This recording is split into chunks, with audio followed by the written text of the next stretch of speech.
Yo, Inky, say hi. Inky, say hi, bro.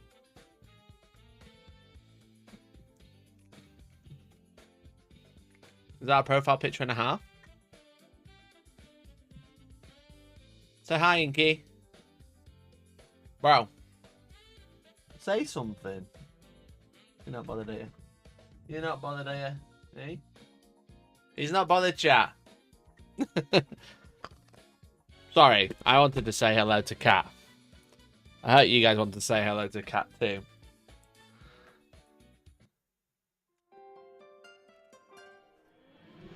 Ladies and gentlemen, he's gone. He's gone. He's already gone because I started shouting. He's bolted. Welcome back to Hellstorm Wargaming, ladies and gentlemen, boys and MBs. Welcome back. Are you all doing well? My name's Maggie. Thank you so much for tuning into this live stream. Hello, hello. How are we doing today? How are we? My voice is gone. I've got the worst headache and my back is killing because I've been playing Warhammer, everybody. Can you believe? Mikey from Hellstorm Wargaming plays Warhammer, puts money where his mouth is, goes mental. Thankfully, to keep me quenched, I'm going to be drinking some excellent G Fuel in my Shadow the Hedgehog cup. Look at it. G Fuel Energy Formula. Shadow the Hedgehog. What more could you want from a cup? Shout out to G Fuel. Especially about G Fuel in chat. Really appreciate it. Welcome to this live stream. My name's Mikey. Thanks so much for tuning in. Today we're going to be talking about my big win. Because I've got a wine glass that says Last of the Summer Winehammer Champion. That's me. And we're going to be talking about the implications of that. Because there's a few. There's a few, and there's a lot of drama going on, so we're going to cover that as well. So I hope you're all doing well. Thanks so much for tuning in. Welcome to Hellstorm Wargaming, and let me know who you are watching from. I actually can't see anything on chat, because I've been fucking out of it today. He held that L until he got the W. What do you mean I held the L? I don't have any L's. I don't have no L's. What are you talking about, bro? Speaking of L's that could be a W, if you want to support the channel today, you can become a member if you would like to. You can super chat if you'd like to. And if you do, you'll be entered into a giveaway for a Crux Terminatus box set, which went on pre-order this weekend. Shout out to the Outpost, especially when Outpost in chat, who managed to secure me a box set whilst I was off doing my big wins. They were trying to sort me out. They are helping me out with the Crux of Terminatus box set to give away to you, to all of the lovely supporters of the channel. If you're already a member, you're already entered, so don't worry about it. But if you'd like more entries, then support the channel, and I'll my way of saying thanks is to thank you with the Crux of Terminatus box set. So, what's going on? What's going on, chat? What's been happening? Golden ticket secured? No, not quite. It wasn't a golden ticket event, which is a shame. But also, I don't think I would go anyway. Did you dye your beard? Oh, no, I need to turn that off. I boosted the saturation for something. Now I look ill. Now I look poorly. I just need to turn it down a little bit. Because that's 0. There. Did anyone go to MCM Comic Con this weekend? Let us know. I look northern. Thanks, mate. Northern and grey. Northern and grey. Dan went to Comic-Con. Very cool. I saw some cool stuff there. If you saw anything interesting, let us know. They had a Gundam stall. I was very good. I really wanted to go. Fucking typical me. I decided to go to a Warhammer tournament the weekend of all of the Gundam release stuff. I really, really wanted the resources they were giving away. Savage. Didn't manage to get any. Very much a big shame. Very much a big shame. But I really wanted to go. Really, really wanted to go. Andy! Thank you for the gifted membership, my dude. I'll get you into the giveaway. Mr. Andy Tech Dad, thank you so much. I really appreciate you. You've got a free entry into the giveaway. But yeah, I really want to go just to go to the Gundam stuff, because they had the Gundam card game stall, they had the Gundam stall, they had the not life size but pretty large RX-78 statue, which I really wanted to see. So if you went, let us know. If you saw anything, if you played some Gundam card game, or if there's anything else you did at Comic-Con, let us know. Live talking about the big wins. So yeah, we're going to talk about the games that I had this weekend. That's going to be after a couple of things we're going to do a little catch-up on. What gets cut in half this time if the count reaches 10? We're going to get through with this with scissors. Think I could get through this with scissors. But did you see the new Ultramarines rules, chat?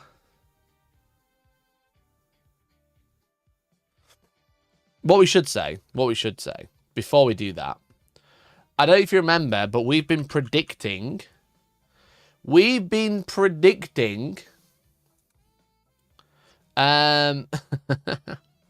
Where is it? Open with, my computer's all different now, isn't it? Chat, we've been predicting the future, if you remember. Papaya, thank you for the gifted, dude. Papaya, thank you for the gifted, my man. Thank you, dude. Really appreciate it. You're entered into the giveaway for a Crux 10 Masters box set. If you'd like to support the channel, do the same. Didn't know you still play 40k. What the fuck is that supposed to mean? I just don't go to the wankiest events in the UK and then people think I don't play. I would rather gouge my eyes out, shit in a cup, put my eyes in it and drink it than go to a UKTC event. So I just go to real events. Good events. You know? Born from the ground up events. Not shit events. That's what I do. You want to waste 70 quid going to another gym hall? I'll waste that much money and go to a little tiny gaming centre in Home Firth. You know what I mean?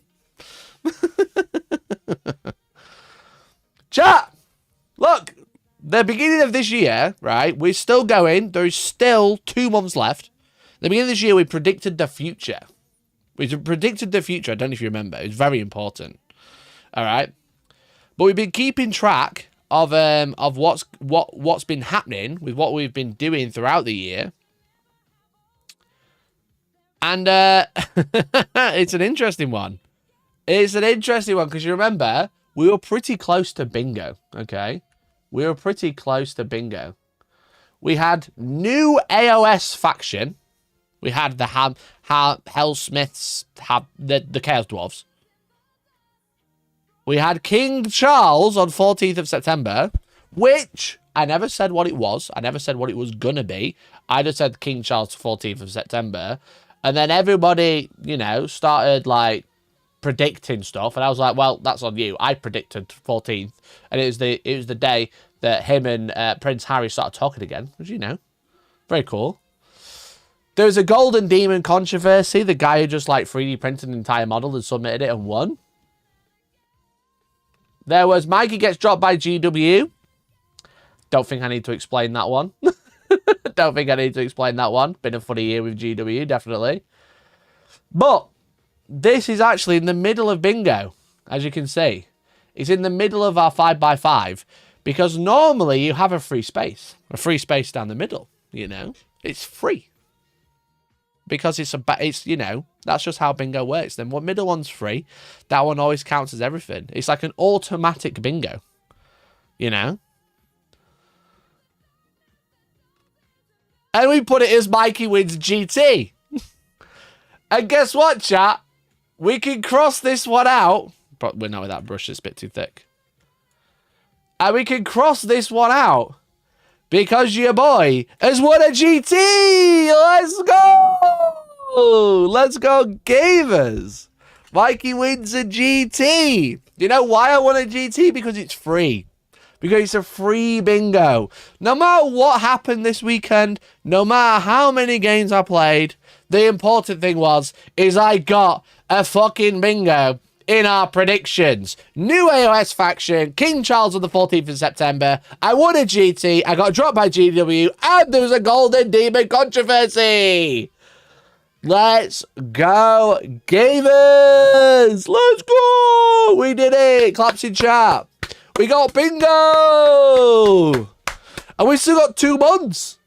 Chat, we predicted the future, and we've still got 2 months to get another one. You know? Warhammer YouTuber gets cancelled. That was like a week ago with Warboot, you know? Warboot has cancelled an entire podcast. So we only need me getting hired by GW for a double bingo. All right? We only need me being hired by GW for a double bingo. We need Peachy to leave a channel and join a new one. Or we need Jez Goodwin to retire. You know what I mean? They're pretty... I think all of those are pretty high chance of happening. You know what I mean? All of those have a pretty high chance of happening.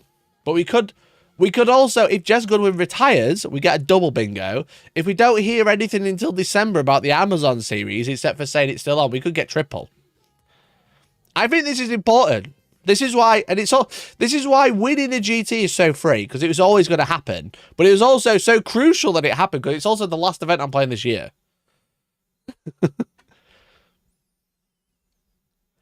If Peachy leaves a new channel again for another one, does it uncross it? No, it would get crossed over again. I'd be like a triple, a quadruple bingo, you know. So we're on his way. We got bingo.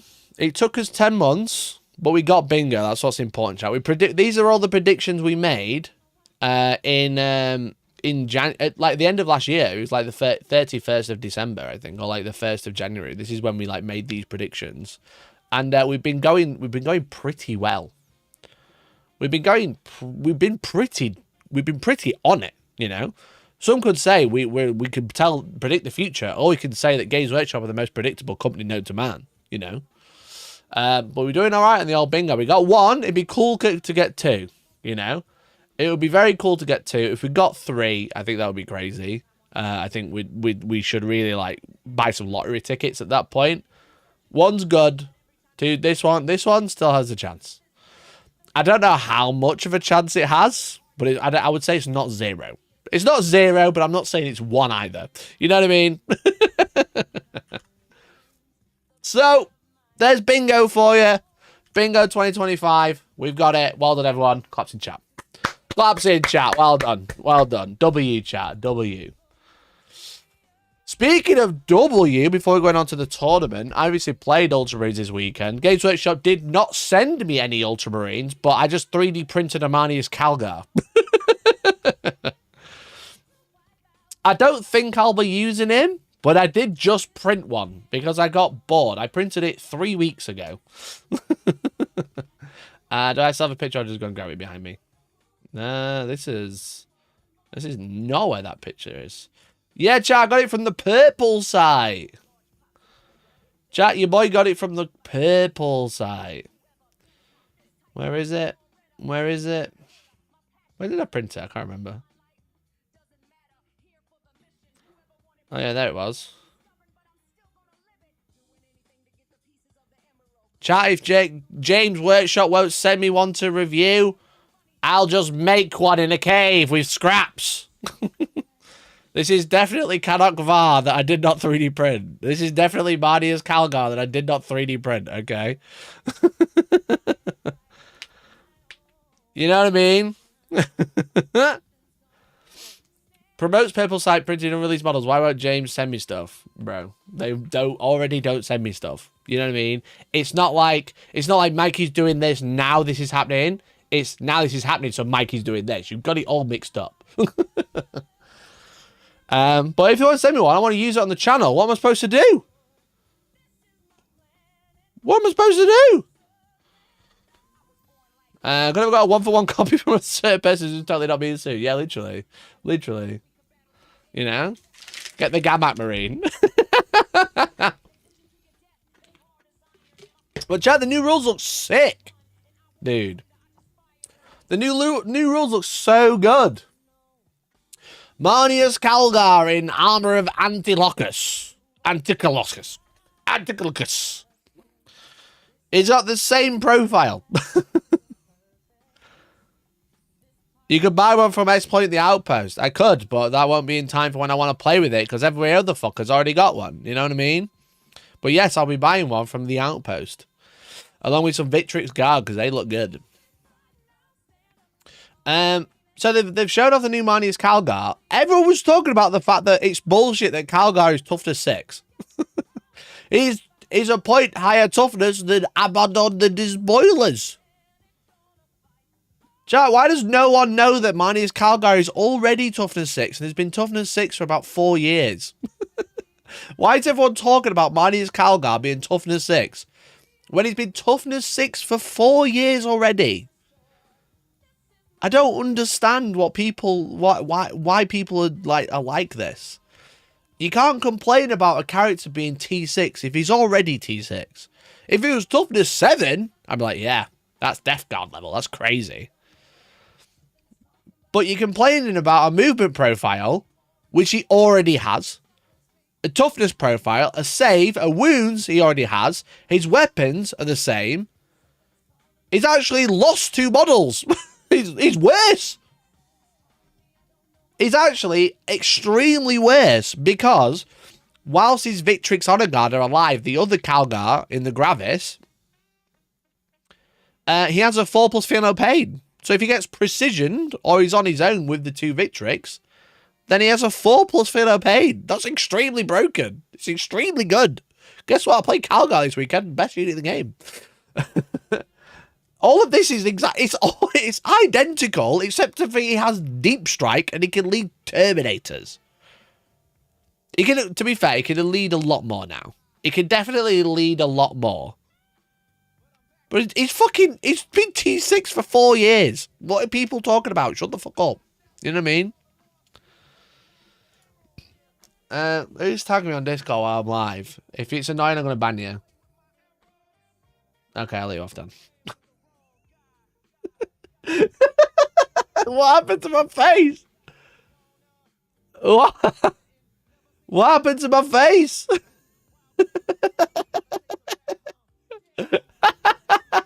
That's actually really funny. That is actually really funny. Fucking hell. Banger meme just dropped. I look like Oni NG. Do you remember him? Oni NG cartoons. Is my unk showing? What was that, like this style? You know what I mean? Not the Harry Potter shit. Fuck transphobes. God, 11 years ago, my unk's showing so bad. Anyway. Yeah, fucking Kalgar looks really alright. It looks mediocre at best. The thing is with him, it says, do note, though this new version doesn't replace the former Ingravis army. You can take whichever one you like, as long as it's not in the same army together. That'd be weird. Bro, they've unlocked a fucking Pandora's box with this one. They've unlocked a Pandora's box. Why is the Gravis one still available? Chat, I don't think people have realised is that everyone's talking about Kato Zacharias. Kato Zacharias, he can do a reactive, he can do a surge, and he can heroic for free. Woo! Don't need him. You don't need him. Kato Zacharias is cool. He looks cool. He's got a cool rule. You don't need him, okay? Everyone's like, oh yeah, if you put Kalgar, the new Kalgar, in with some Victrix Honour Guard, and you attach it to Kato Zacharias, it's actually the most broken unit in the game, but it only costs you immediately 900 points. It's shit. Fuck it off. Don't worry about it, okay? Don't need him. Just attach the Victrix Honour Guard with the old Kalgar. I don't know why people aren't talking about the fact that you can attach the old Kalgar to the new Victrix Honour Guard, okay? So you can have Victrix Honour Guard with your Victrix Honour Guard. I don't have the old rule. Let me see if I can pull it up. Okay.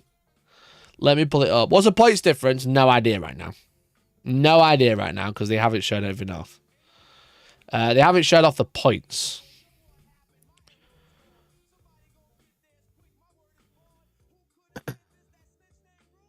Chat, listen. Right? Old Kalgar T6, just letting you know. Wait, let me pull up the rules. Chat, listen. Right. If a captain or chapter master for unit from your army can be attached to company heroes, it can be attached to this unit instead. Okay? Kalgar has chapter master as a keyword. Okay? So you can attach Old Kalgar to this one, all right? Old Kalgar is not just Kalgar. He's also 2 Victrix Honour Guard, okay? So, hear me out. Best Space Marine player in the world talking right now. Listen up. Mister, didn't know you play 40k still. Just because I don't play fucking dog shit events.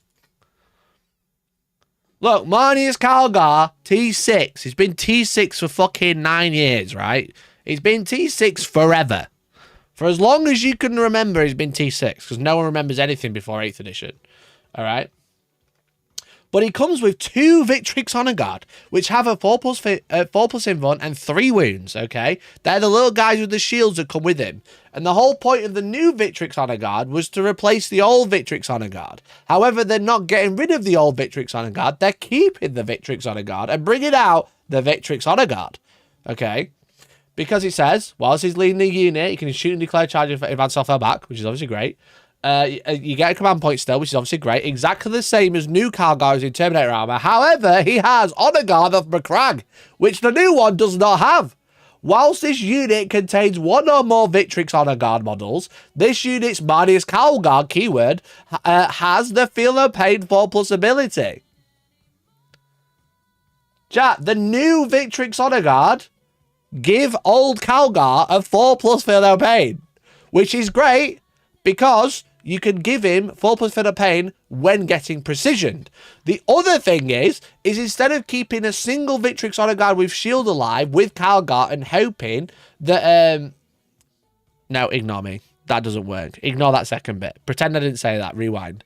Because I was going to say you could keep one of the new Victrix Honour Guard alive, make Kalgar have a 4+ Feel No Pain and be -1 to wound, but if he has one of the new Victrix Honour Guard alive, he's still a bodyguarded unit, so you can't apply wounds to the character just yet, but you can with the old one. So just remember that bit. Just remember that bit, that he will have a 4+ Feel No Pain while any model of the unit's alive, not just the ones with shields, which is pretty good. Okay. And they also have -1 to hit. You know, captain or chapter master lead them, -1. However, they also have in opponent shoot phase, they have the surge move, which is great. But they also have the banner of Macragge, okay? So in the Victrix Honour Guard, you have 2. So that is 10, strength 5, -2, 2 damage attacks, okay? 10. Including Kalgar, which is another 6, strength 8, -3, 3 damage attacks, okay? So they come with 16 attacks on their own. 6 of them are 3 damage, 10 of them are 2 damage from the Victrix with the swords and shields. Okay. Now you have Blades of Honor, which is the champion, which is obviously great. 6 attacks. You have an Emperor's Champion already, or Company Champion with the Company Heroes is how you run them right now. They also, all of them have Mastercrafted Power Weapons. Okay. All of them have Mastercrafted Power Weapons. Now the banner doesn't actually give them OC, which is surprising, because they just have OC2 flat, so you don't actually need the banner. But the stupid, massive banner where you won't be able to hide the model, but it'll be pretty good. Once a battle at the start of the phase, a bearer can use his ability. If it does, add on to the strength and the attack characteristic of melee weapons in the models by the bearer's unit. Okay? So take a unit of 6 Victrix Honour Guard. Okay? Does the banner still have a power sword? Yes.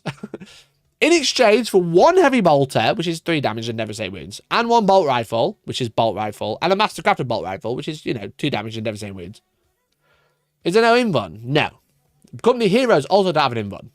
But you have 2 invulns on your Victrix Honour Guard that come with Manius Kalgar, so they do have an invuln. Okay. So, you have 16 attacks from those 3 models. You take a unit of 6 Victrix Honour Guard instead of Company Heroes and attach them together. Okay. So then you have, what is it? 25 more Strength 5 -2, 2 damage attacks. And another 6 Strength 5 -2 that are precision and are twin links and they reroll wounds. Bearing in mind, Kalgar has 2 face, so he's also rerolling wounds. Okay. With the banner...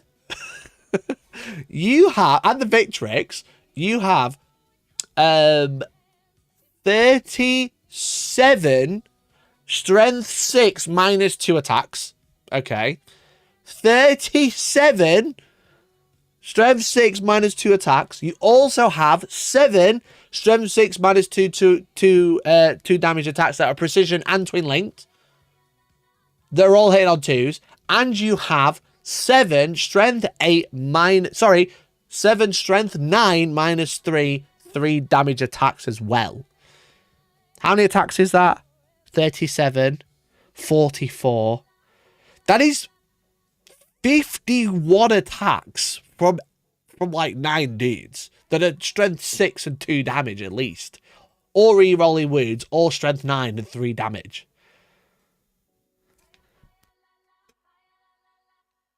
Why do they have that many attacks? Sorry?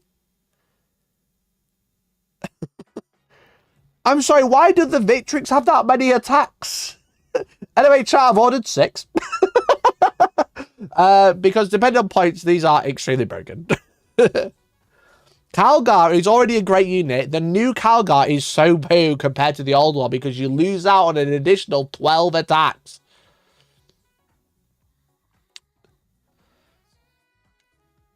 So, I don't know why everyone's talking about Terminator armor, because I think he's shit. Get the Gravis one. Get the Gravis one with the Victrix up with it. And attach him to Victrix Honour Guard.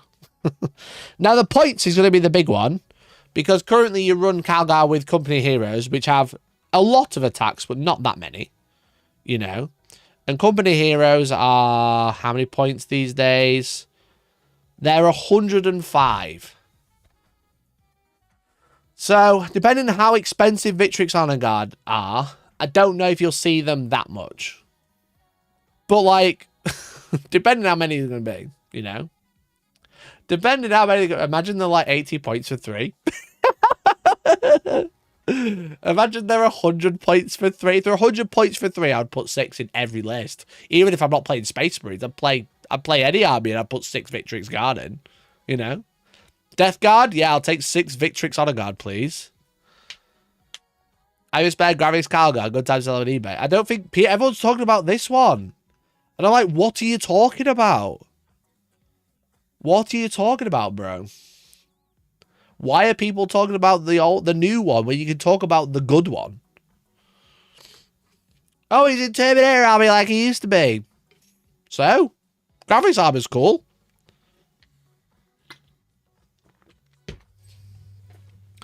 So they're pretty good. They're basically pretty good. You know?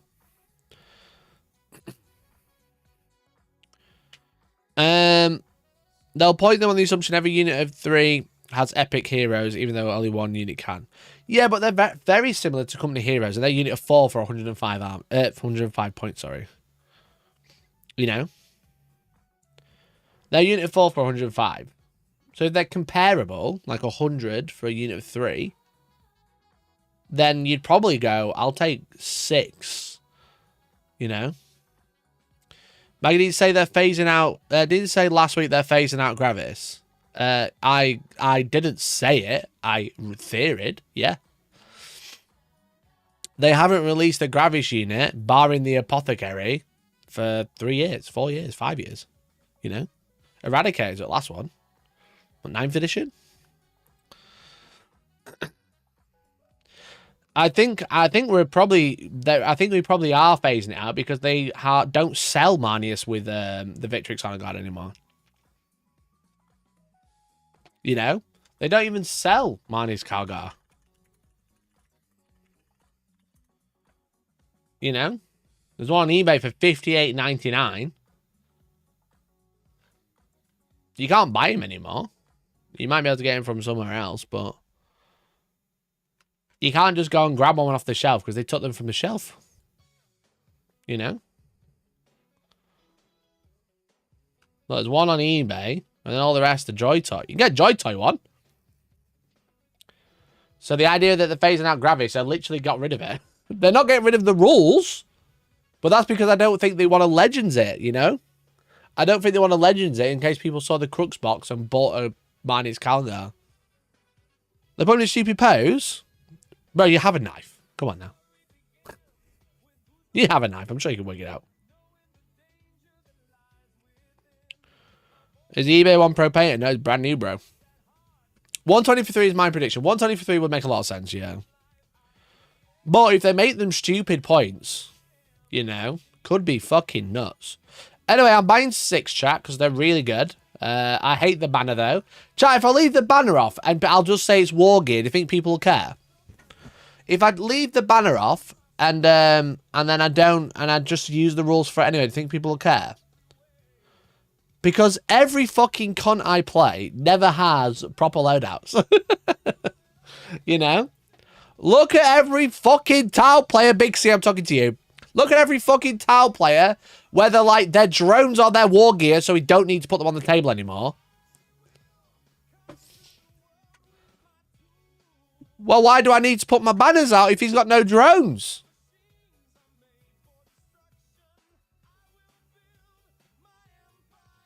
Mr. Vindicated Paper Template asking if people care. Exactly. People said I was stupid for that, remember? People said I was stupid for that, remember? Do you remember that? When I was talking about the Vindicator and everyone said I was stupid? Now you're like, oh, you better put the banner on, Mikey.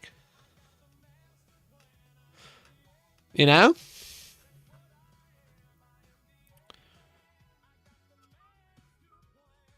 Just remind you. Just remind you. But the banner, but the that's labeled as optional. So will these, because you can build it without. So it's clearly optional. Reddit basically said you're a war criminal. It's true. They do love to say that, to be fair. I wear it with honor and pride. You know? It says war gear abilities. Done. I'll say one's the ancient. He's well old. You know? It says you can have an ancient. Doesn't say he needs to be equipped with a banner. Doesn't say anywhere he's got to have a banner. It just says Banner of McCrag. Where does it say I have to put a banner on? Don't see it anywhere, bruv. You know? Where does it say if you have the banner? It just says Banner of McCrag. It's war gear ability. His banner's in his pocket. It's rolled up. Now, jokes aside, the only reason I don't like the banner is because it's fucking huge. I want to snap it, and I don't want to paint it either. Because it'll be covered, it's covered in Ultramarine shit. I'm converting these to Blood Ravens as fast as possible. You know, that little badge there filled in with green stuff. Those shoulder pads, gone. Then his fucking crotch plate, I'm just going to fucking put a lump of blue tack on it. I'm joking. It's the axes I'm worried about, to be honest. I might just take, like, the little edge off and make it round. You know what I mean? Make it round.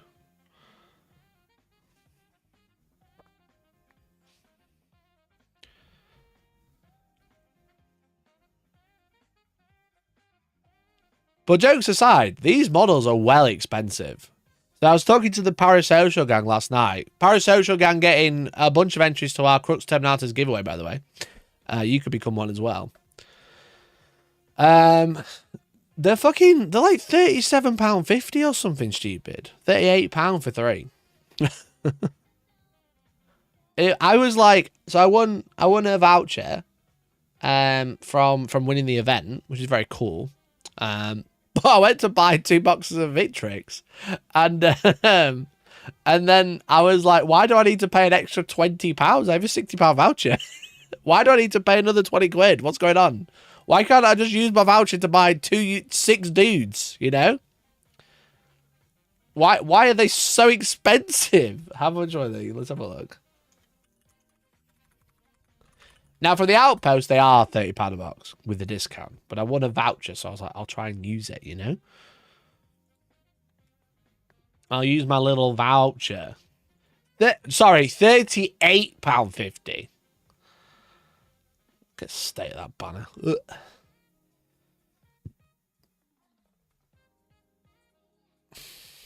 That's a good point on my Outpost voucher. Nice. Look at the state of that banner. What am I gonna do about that? I'm gonna make that Blood Ravens, except for just repaint the shoulders. It's because times are harder. Do you want to feel it? Yeah, it's because fucking Donald Trump costed him $12 million in fucking tariffs. You know, $12 million in tariffs. I've got to pay £17 to buy 6 dudes when I've got £60 voucher. You know? Back in my day, £60 bought you an army box. Bought you a start collecting with change. You know? Back in my day. Switch out the old Primaris Ancient banner. Yeah, do you imagine? Just fucking turn it with the little banner and be like, yeah, that's the banner of McCrag. That's the banner of McCrag. I used him this weekend. You know what I mean? Where's the banner of McCrag? There he is. There's the banner of McCrag. Why is he so expensive, bro?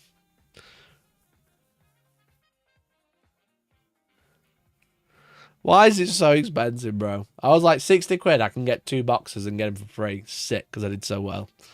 Nah, none of that. None of that. They are pretty cool, though. They are pretty cool. I'm excited to take the Ultramarine logos off, but I actually think it's not that ridiculous to do. It's like the belt buckles and like the weapons that'll be the problem. Everything else, they're fairly plain, I would say.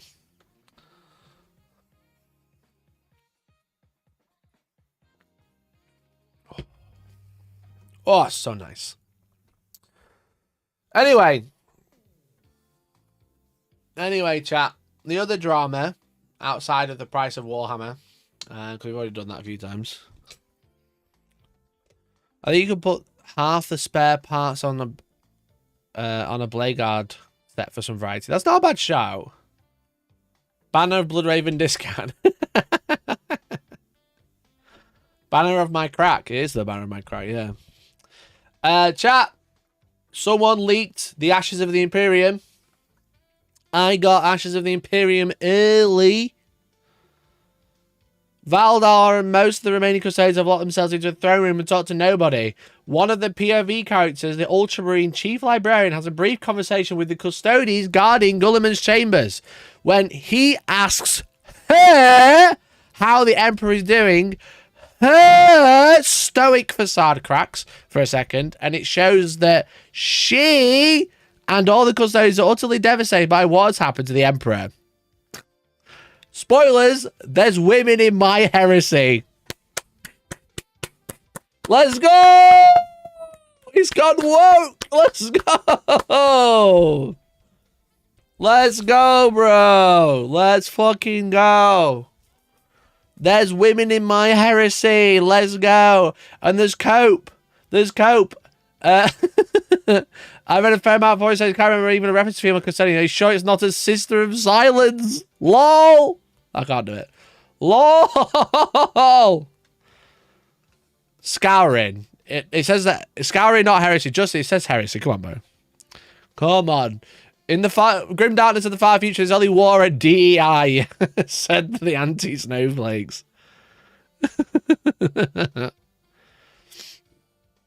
a minute, I thought it was narrative progression because I forgot it's a Horus Heresy follow-up. Yeah, so it's still Horus Heresy, but it's just like they ran out of Horus Heresy books. You know what I mean? They ran out of Horus Heresy story because they've done it all. So they're going doing this Gowrin, which is just the bit afterwards, you know? The admin.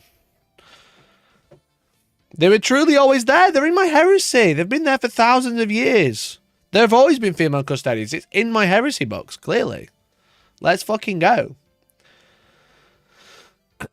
So they're still continuing with that stupid retcon. It's not a retcon. It's a brand new book. How is it a retcon? It's a brand new story. They've progressed the story, you know? They're still continuing that stupid retcon. Glad to know, so I don't have to buy the book. You ain't going to buy it anyway, bro. Anime profile picture. You know what they probably are. They even got Gaily Man on the cover. Yeah, they try to warn him. They try to warn him. Gaily Man is on the cover. You know? I think that's about it about the woman you mentioned. It was pretty fun. Unfortunately, that's the only time she shows up. Yeah, but I'd rather little than a lot, you know what I mean? I'd rather them not, like, throw it down our throats. Just, like, make it natural, which I think is good.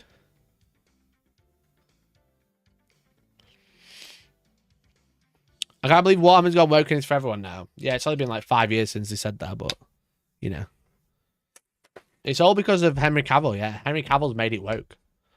You know? That's the new narrative. Henry Cavill made it gay. Look at his biceps. Who's that for? You think women care? No. Also, is it time for event organisers to publish yellow cards?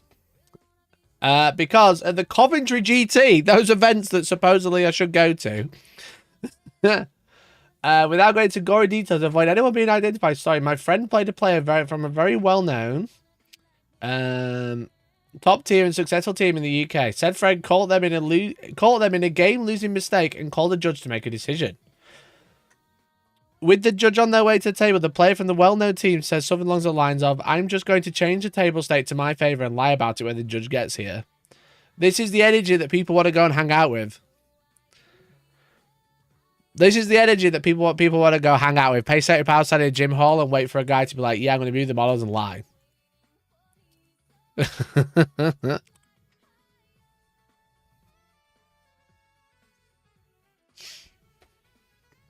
Without proof, the judge couldn't make a fair call either way, so both players end up being punished, which is frankly absurd. The sheer audacity from that player to pull this behaviour seems wild.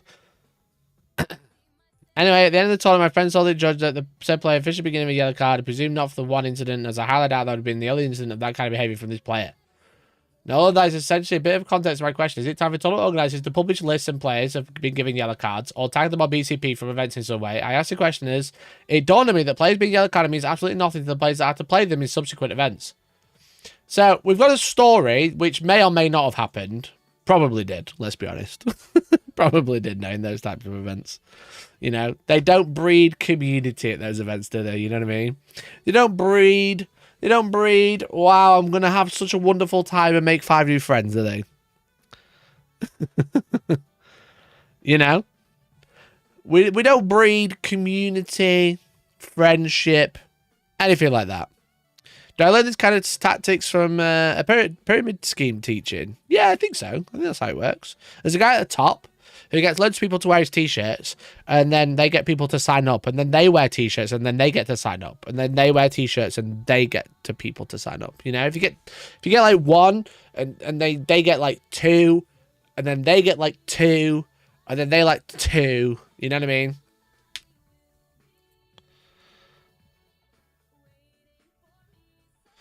I'm not gonna lie. Someone's saying I'm going to change the table state to my favour and lie about when they get here. Reads like fanfic. Yeah, I do agree. I do agree. I feel like the details might be exaggerated slightly. You know? I feel like it might be quite exaggerated, but also I wouldn't be surprised if something like this happened. You know what I mean? It wouldn't surprise me. Considering how they handled my judging when I was there, when I said my opponent wasn't respecting the clock and was trying to continue to play even though they're out of time. And then they just said, no, you can't play anymore. And the guy said, no, I'm going to continue playing. And then I went to look at the judge and he'd walked off. You know what I mean? You know what I mean? The clock may be broken, but it is right sometimes.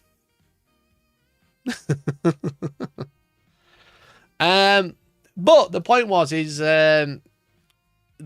what do we do about yellow cards? You know, because it's like, if people have a yellow card, we should have a list where people can see every name with a yellow card and use that against them and dox them and get their houses firebombed. That's as far as I understand it. May or may not be true.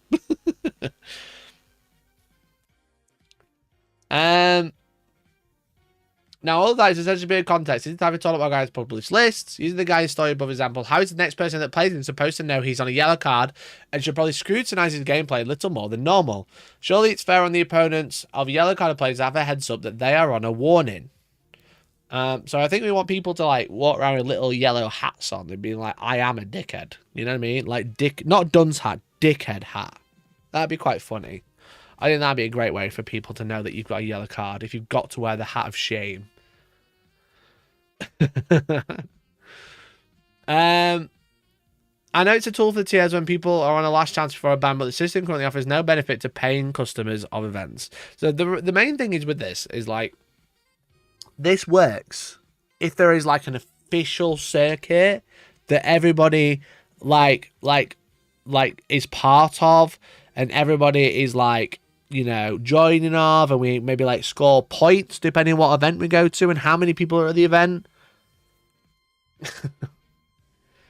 But Games Workshop want very much a hands-off approach and pretend they don't own the ITC even though they do. You know what I mean? Really, we should have a global circuit, and I think, honestly, people should have to apply to run events, you know? And if you're a knobhead, and if you don't retreat people at events properly, and if you don't organise them properly, I think you should be banned from running Games Workshop sanctioned events, you know?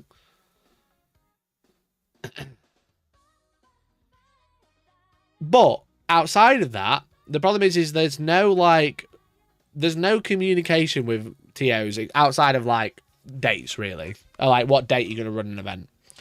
There's not that much communication. Sometimes there is, you know, I mean, a couple of group chats in the here and there, but it's not like everyone's part of like an organization. Everyone's individual. It's a guy at his local game store running a tournament, or it's someone who waits for someone else to run a large event, puts their own large event on in the same city and says, if you cross me, I will ruin your life or make your life misery, you know? That's kind of like where we're at. That's the difference. That's the difference. You know? You got a guy who does it for fun, and then that. So it's very difficult to have like a pub, even if you wanted to. You can't. Because of handling data and handling people's names and publishing names can be like a just legal nightmare. But even if you wanted to, that is the problem at the minute. There's no, where would you host it? You know? Where would you host it? And you'd host it, there's nowhere to host it.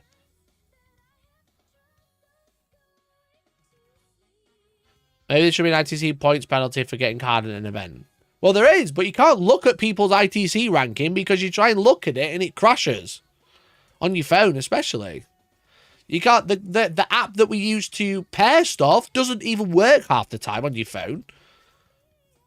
You know? So it's like, what are we doing?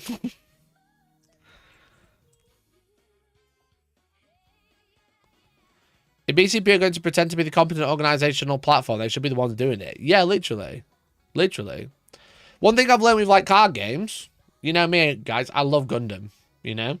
I love Gundam, and I don't have any cut cards here. Where's all my cut cards gone? They've gone. I love Gundam the card game. Here's a card that is in one piece. One piece, like the card game. You can't run events unless you're sanctioned by Bandai, you know? It's not an event unless it's sanctioned by the company.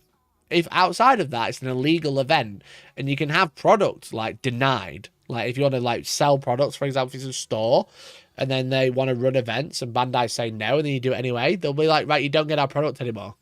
You know. So it's like, what? We don't have anything like that in Warhammer. We're supposed to. We should do. It's a lot bigger than a lot of card games. Philip, thank you for the gifted, dude. Let me get you in the giveaway. Gifted member. Appreciate it. Thank you so much for the gifted.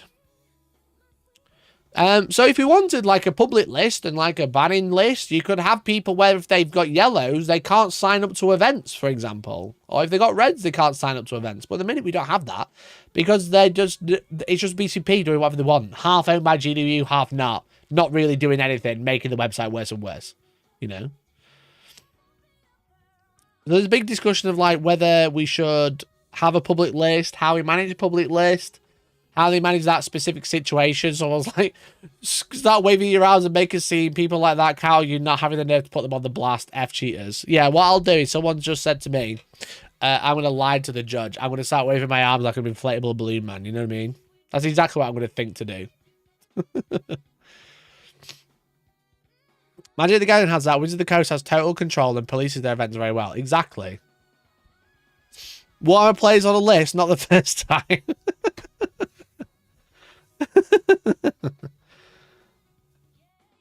So yeah, it's just like, it's just an old game, an old mindset of like, I think most of this is probably made up. You know what I mean?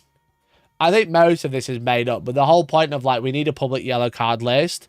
I totally agree we need something, but the real thing we need is an organization to manage it. You know what I mean? We need an organization to manage it for us, to actually manage a scoring system, actually manage a ranking system, actually have like punishments. And I think the best step for that ought to be like sanctioned events, you know?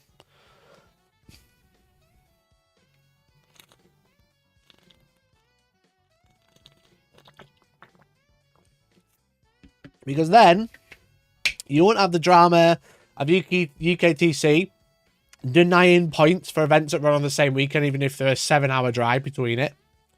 Because you've got people trying to take monopolies, where the only people who should be making monopolies of tournaments for Warhammer is Warhammer. You know what I mean?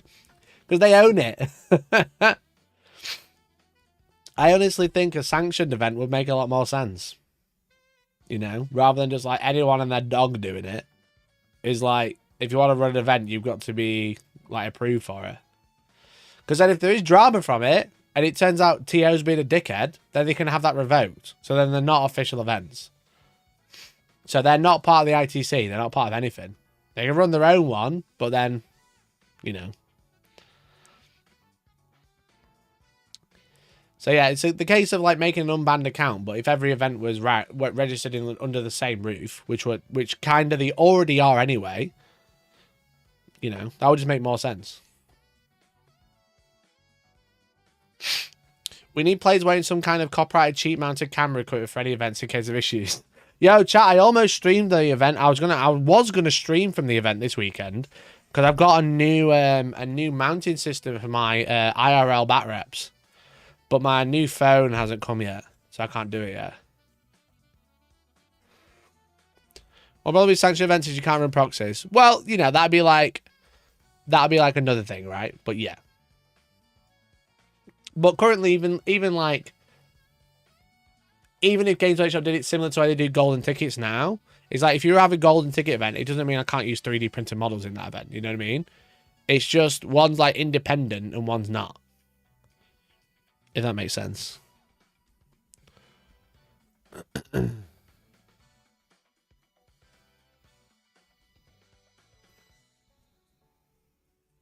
So they could just do it the same way as they do that. Apply, you get to become approved, because they've got ITC approved TOs, and it's just everyone who's run an event before they redid it 6 months ago. You know, they already kind of have it. So I don't know. I know it's a funny one. It's a funny one, but yeah, I've got like new gear to run IRL streams. Let me find a picture. Do I still have it?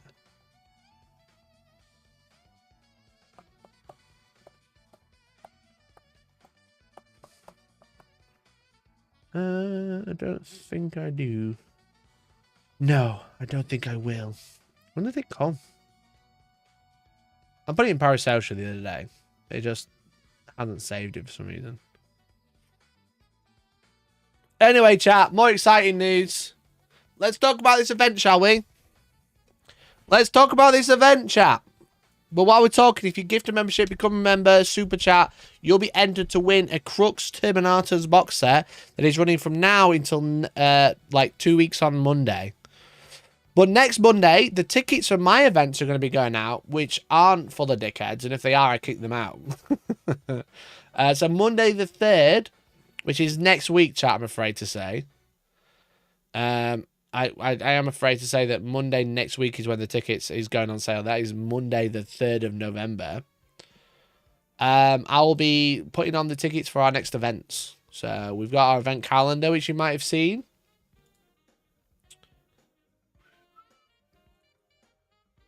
You might have seen our events calendar. We have a GT in February. We've got teams in April. We've got a party T on June the 6th. But the first two events, the teams and All-Stars February, are going out on Monday the 3rd of November. I expect teams will sell out very quickly because our current teams are sold out in like 2 months. And now a lot of people are asking, when's the next one? So the next teams event will be going on sale Monday the 3rd. If you are a previous member, or previous attendee, you will be getting a discount on Monday. Okay, so make sure you check your emails, check your spam boxes. We sent an email a few days ago saying you were going to get a discount. So make sure you keep hold of that email and make sure you get ready for the next one because you'll be going to get a discount on these first 2 events. Okay, only available during November. So it'll be like an early bird for past attendees. But I expect them to sell out quick because they've been very popular. The last few events have been extremely popular. So make sure you, if you haven't already, consider coming along. So Monday, 7 p.m. I'll be live when it goes up. So you can join me just as it goes live and we can do the launch party. So we can all play using our new government-issued ID cards. Yeah, that's what we need for Warhammer. Government-issued ID cards. I've just got to do something. 1 second.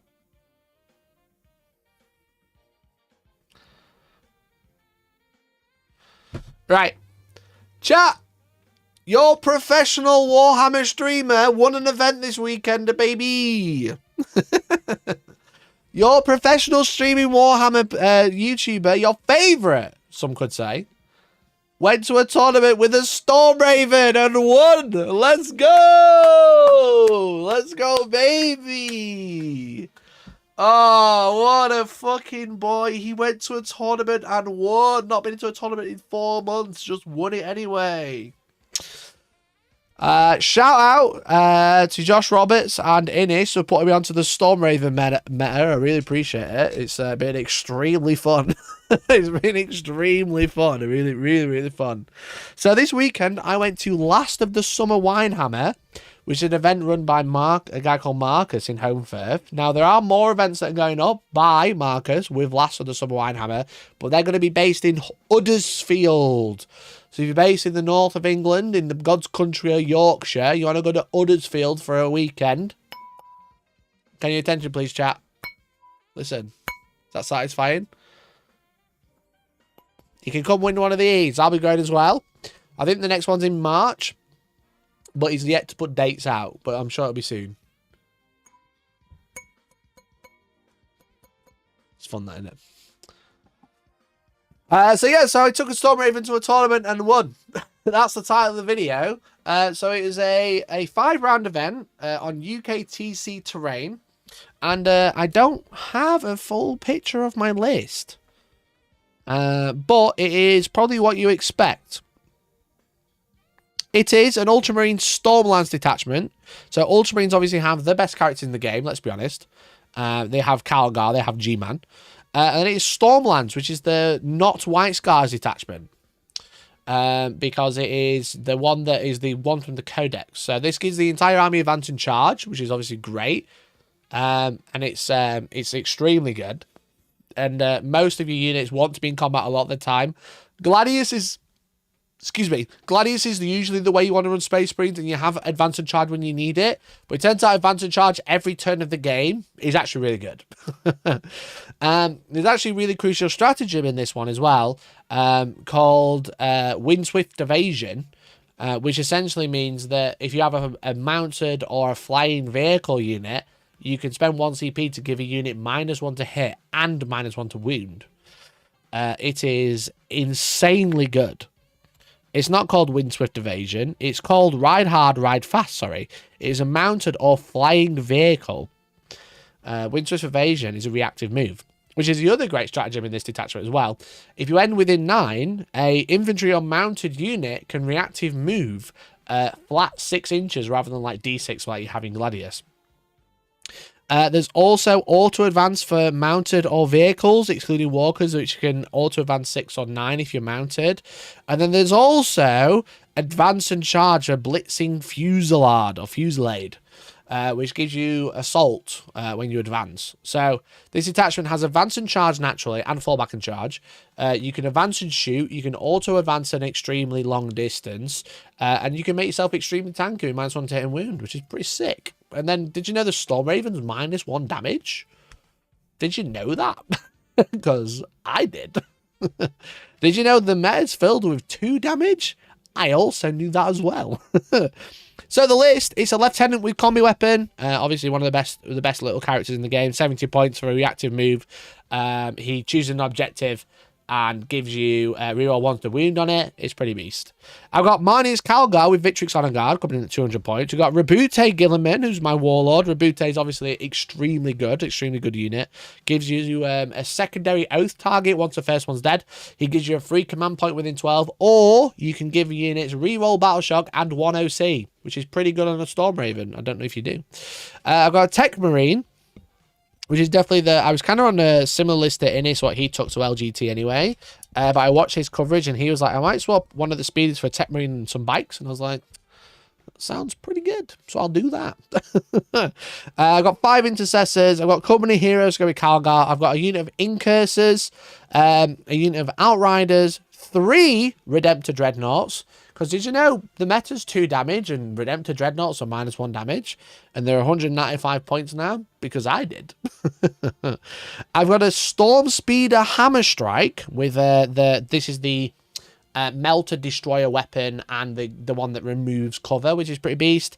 And then finally the Storm Raven, which comes equipped with not 1 but 2 Hurricane Bolters, 2 Storm Strike Missile Launchers, 1 Twin Heavy Plasma Cannon, and 1 Twin Multi-Melter. So if you miss that, that is 1 weapon that doesn't reroll well, 2 weapons technically.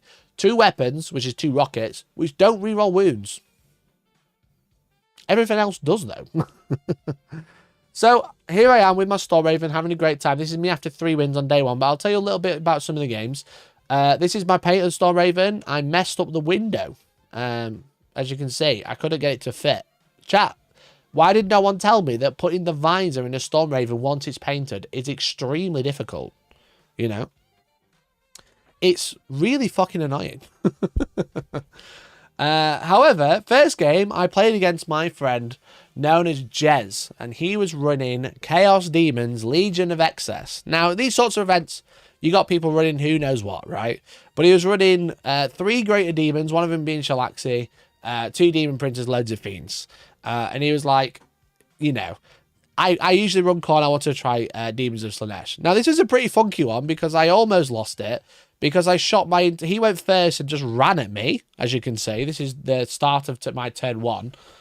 He just yeeted his entire army at me. And I shot, no word of a lie, my entire army into this Greater Demon of Slaanesh and didn't kill it. Because I oafed this one. And then I secondary oathed G-Man onto this one. And I basically shot the Stormraven, 2 of my Dreadnoughts, my Intercessors, my Hammer Strike, and my Outriders into this Greater Demon of Slaanesh and didn't kill it. Because they're -1 to hit, which is mega annoying. It was only the fact that I managed to bank a charge with the Redemptor and use Tank Shock, which is obviously you go in and roll dice for every for the toughness of a unit, you roll a dice over the number of toughness you are, and every 5 plus you cause a mortal wound to a maximum of 6. It was only the fact that I managed to Tank Shock it to death, thank God, that I was able to then fight with Gulliman and Manius Kalgar into this Greater Demon with the secondary oath moment and managed to kill it. But it was pretty fun. It was a pretty fun game. I think my list just had a lot more utility to it, where it had combat and shooting, whereas this was just a combat army. There was a fun time where the Fiends of Slaanesh were charged by a Dreadnought turn 3, I think, and didn't die, but neither did the Dreadnought, but the Fiends didn't die, which is pretty fun. And then, yeah, I think this one is I mean, Jez scored a lot of primary. He scored 25 primary, but I'm basically maxed out my score at 99 to 64 in the end. It was really fun, don't get me wrong, but it was one of those where it's like a random pairing, and my army, once it manages to kill a Greater Demon and get a second oath on a second Greater Demon, it functions really well to kill big stuff very quickly because, like I've discussed, I've got the 3 Redemptors, which are all 3 damage and shooting, with more shots. That's just the plasma cannon. The Stormraven is extremely good at like flying over buildings, poking its wing over buildings and just shooting stuff. It's a really, really good shooting platform, which, as I mentioned, is -1 to hit and wound and -1 damage as well. And then I've got all my combat potential because I've got Manius Kalgar with the company heroes. They're pumping out, like we kind of mentioned earlier, like 16 attacks at 2 damage with Kalgar, and then a bunch of other little attacks. You got Gulliman, which is like damage 4 with his fist, which is great. So that was it was a good game. I had a great time with it, but I think looking at the armies on paper, I think I might have already had that one. You know what I mean? Like, that army kind of struggles to interact with mine because it's not very strong, if that makes sense. Like, in strength-wise, it's not extremely strong. So all my vehicles, it's wounding me on 5s, and I've got like a 4-up save against a lot of it. So I played into Scintillating Legion at the weekend. That was a weird mechanic. Yeah, Scintillating Legion is the Tzeentch one, right? Where you roll a dice as an opponent, as the demon player, and then whatever your opponent if you roll that when you're trying to hit the demon, you miss, right? Which is extremely funny if you've got, like, I don't know, sustained and lethal, and the Scintillating Legion rolls a 6, so you can't 6 as miss, so now you don't get lethal sustained, which is pretty fun.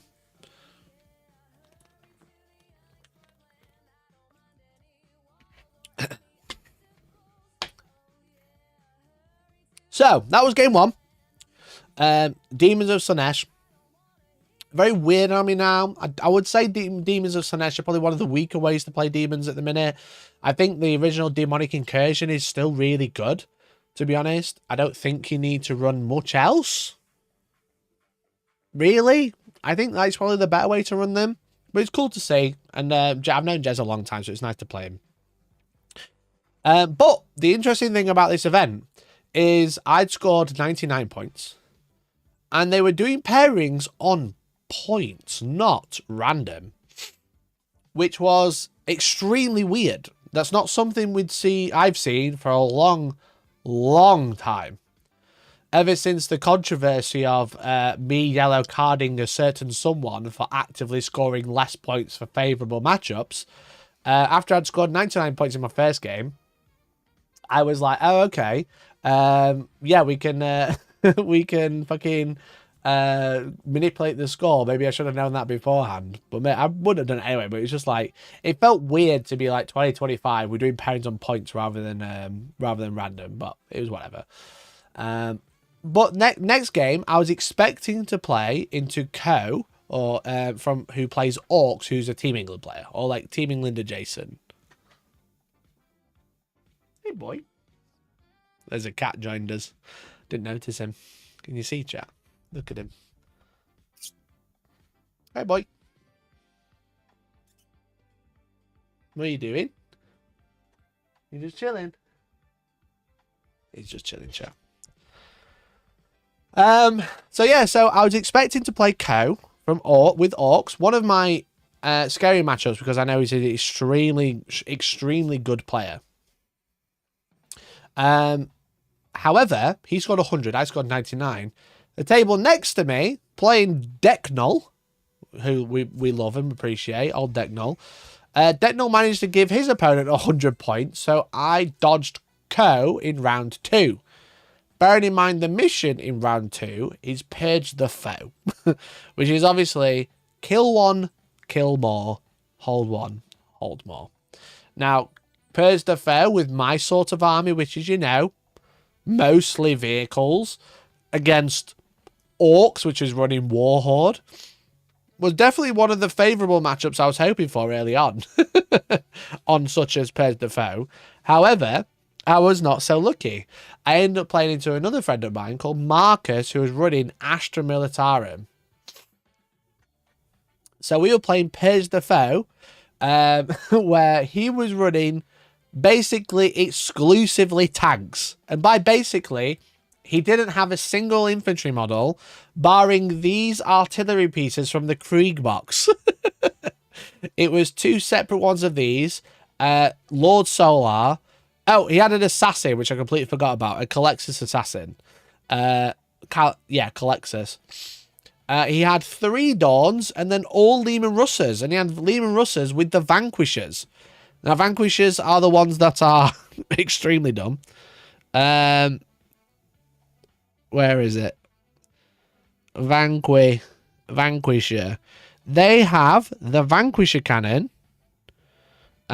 which is Strength 18, -4, d6 plus 6 damage.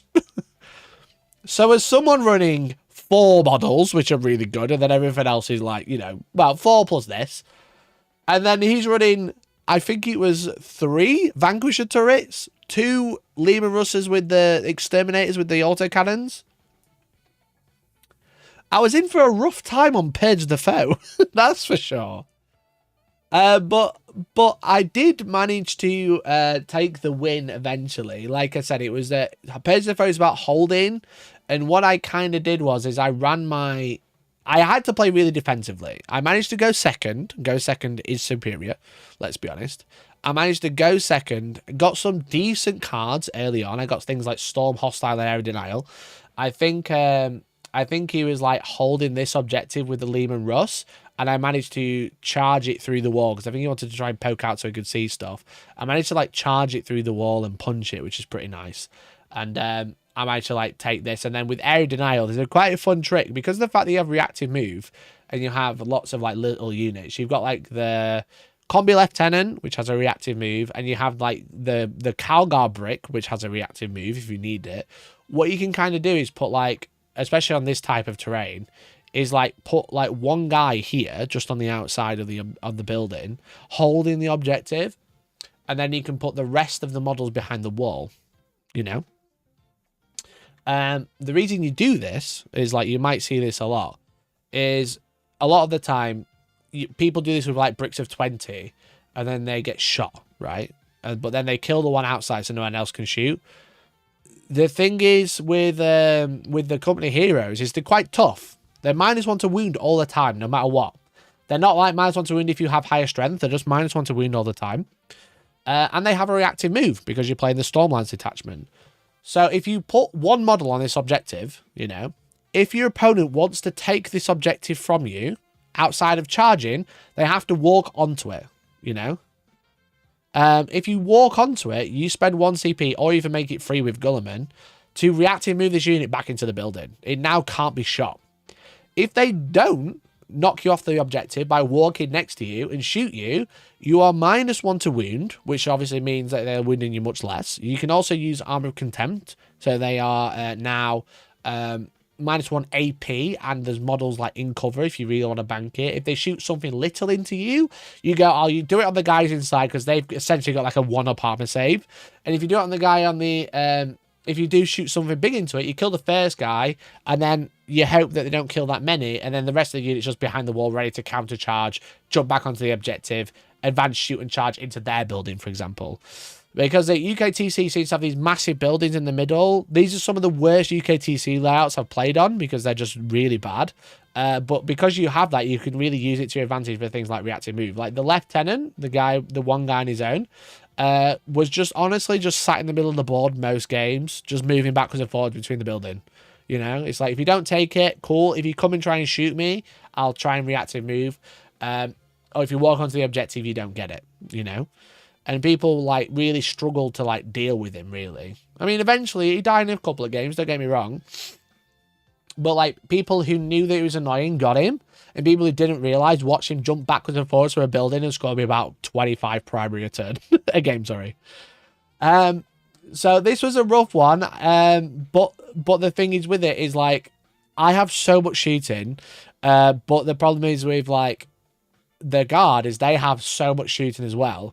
So trying to pick my battles was super important. I think I took a couple of more pictures. Didn't mean to close that one sec. Essentially what happened is Marcus kind of got like stuck over here in a car park. He had a lot. This is like turn 2 or 3. I'd like charged a dawn and popped this one. I managed to stop him holding this objective with Lieutenant and that's exactly, actually, speaking of Lieutenant, you can just see his sword there. Can you see his sword, chat? Can you see his sword here? Because what he was doing is walking onto this objective, because a dawn is objective control 5, and I'm 90% sure my bikes are 2. That's why I did it. I'm going to check before I say anything. Yeah, the Outriders are OC2, and the Dawn's OC5. So what I was doing is putting the combi lieutenant on the building where the Dawn couldn't see him. So he kept trying to drive the Dawn to see the combi lieutenant, and every time he drove to see the combi lieutenant, I walked him behind a building. So he just like bouncing backwards and forwards where he couldn't be seen by this Dawn. He's miles away from anything else, so he can't like shoot because he's got lone operative. So he's just like constantly bouncing backwards and forwards to try and deny him primary. Then as soon as you want to shoot him, I just move him out of the way. Just trying to just do shit like that. It's just reactive moves are just like extremely broken. How are my chances for the box? You have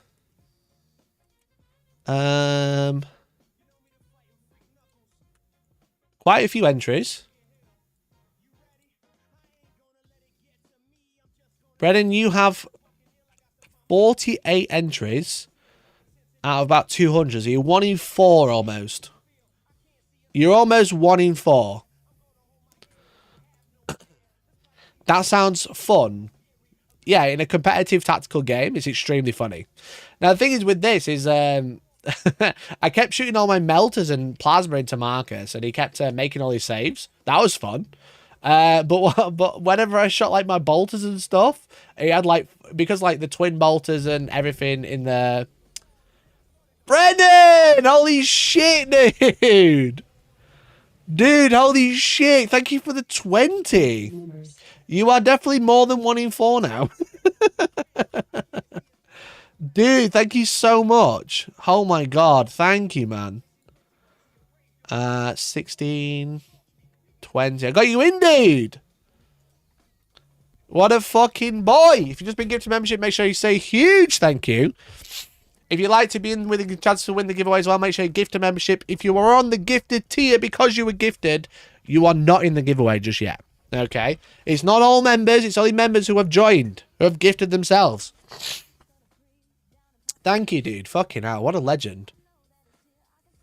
Fuck me, dude. Gonna be funny if someone with 1 entry wins it. Well, that's kind of part of the fun, but chances are Brennan or Papaya win it. You know? But if you want to be in it to win it, you know what I mean? You've got to be in it to win it. Appreciate it. Thanks so much, dude. What a fucking boy. Thank you so much for the support. I really appreciate you. I can't do it without people supporting like memberships.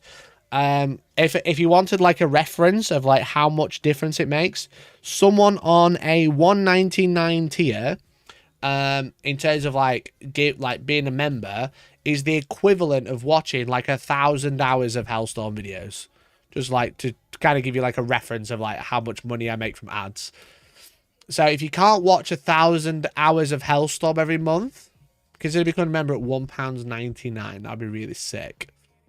It's fucking stupid. It's stupid. I'm trying to make out what he's looking at.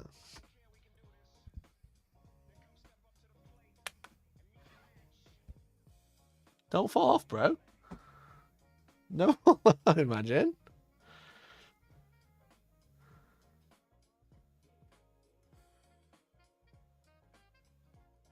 Good boy. Chatty never sits up here when I'm streaming. He never sits up here. I'm very lucky. You've been blessed. You've been blessed by a black cat in the month of Halloween. Look at him.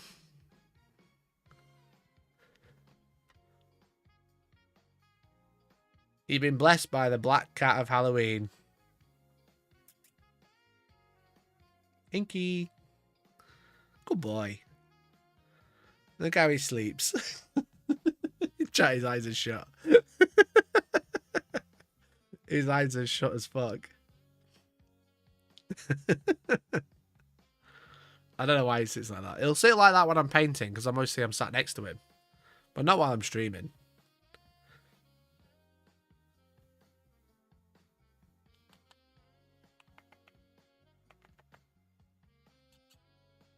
Good boy. Bless. Bless. He wants to hear about Warhammer. I'm going to sleep anyway.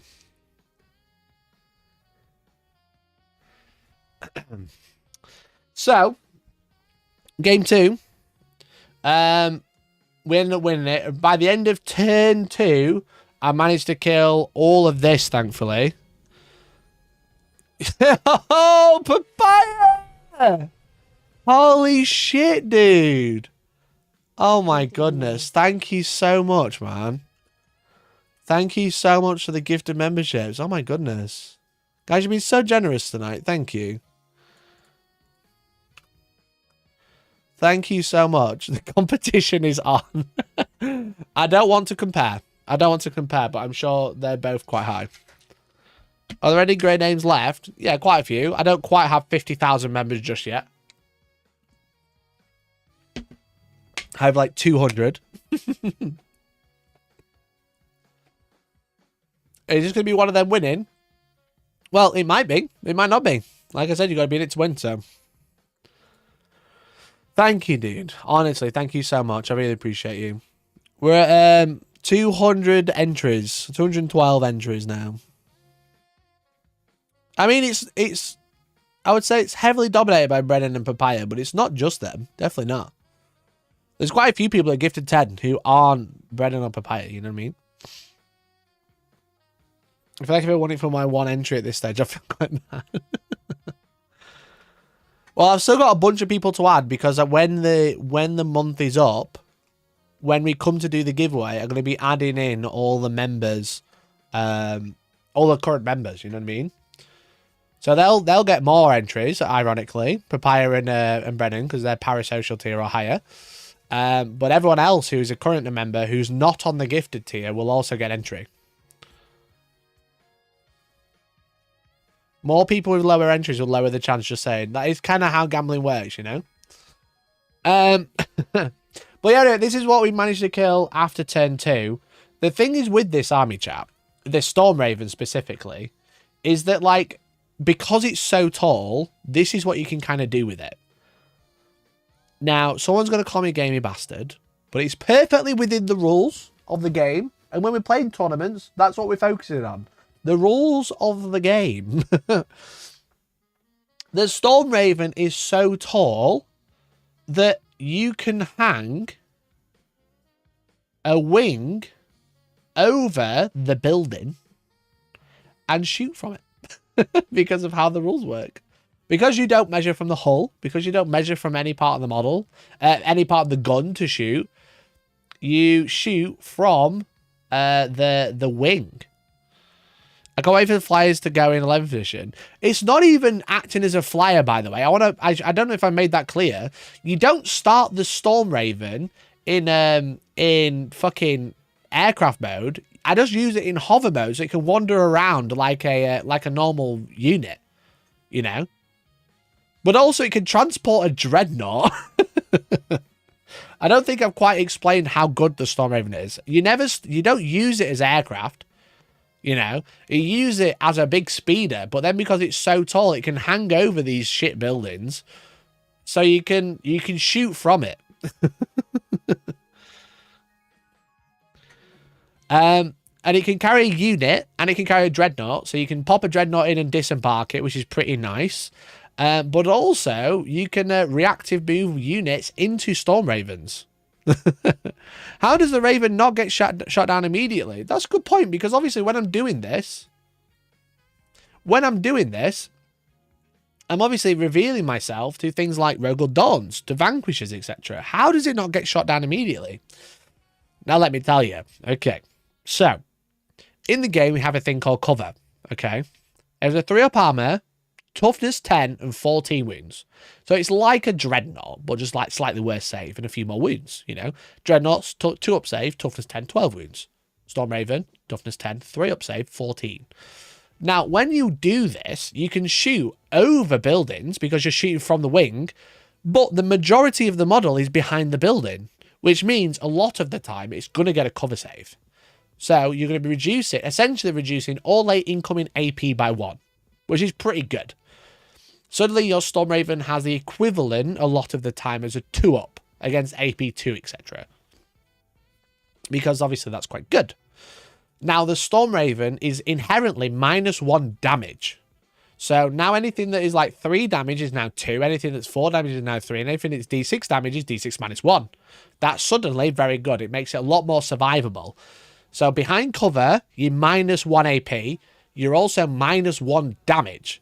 Now, because you're playing Space Marines, you have access to a stratagem called Armor of Contempt, which reduces incoming AP by 1 for one attack, one sequence of attacks from one unit. But when the scariest thing tries to shoot the Stormraven, it is -1 AP. So it is -1 AP because of cover, it is -1 AP because of Armor of Contempt, and it is -1 damage because it's a Stormraven. Now, in this Stormlands detachment, I've already said, you have Ride Hard, Ride Fast, which is 1 CP.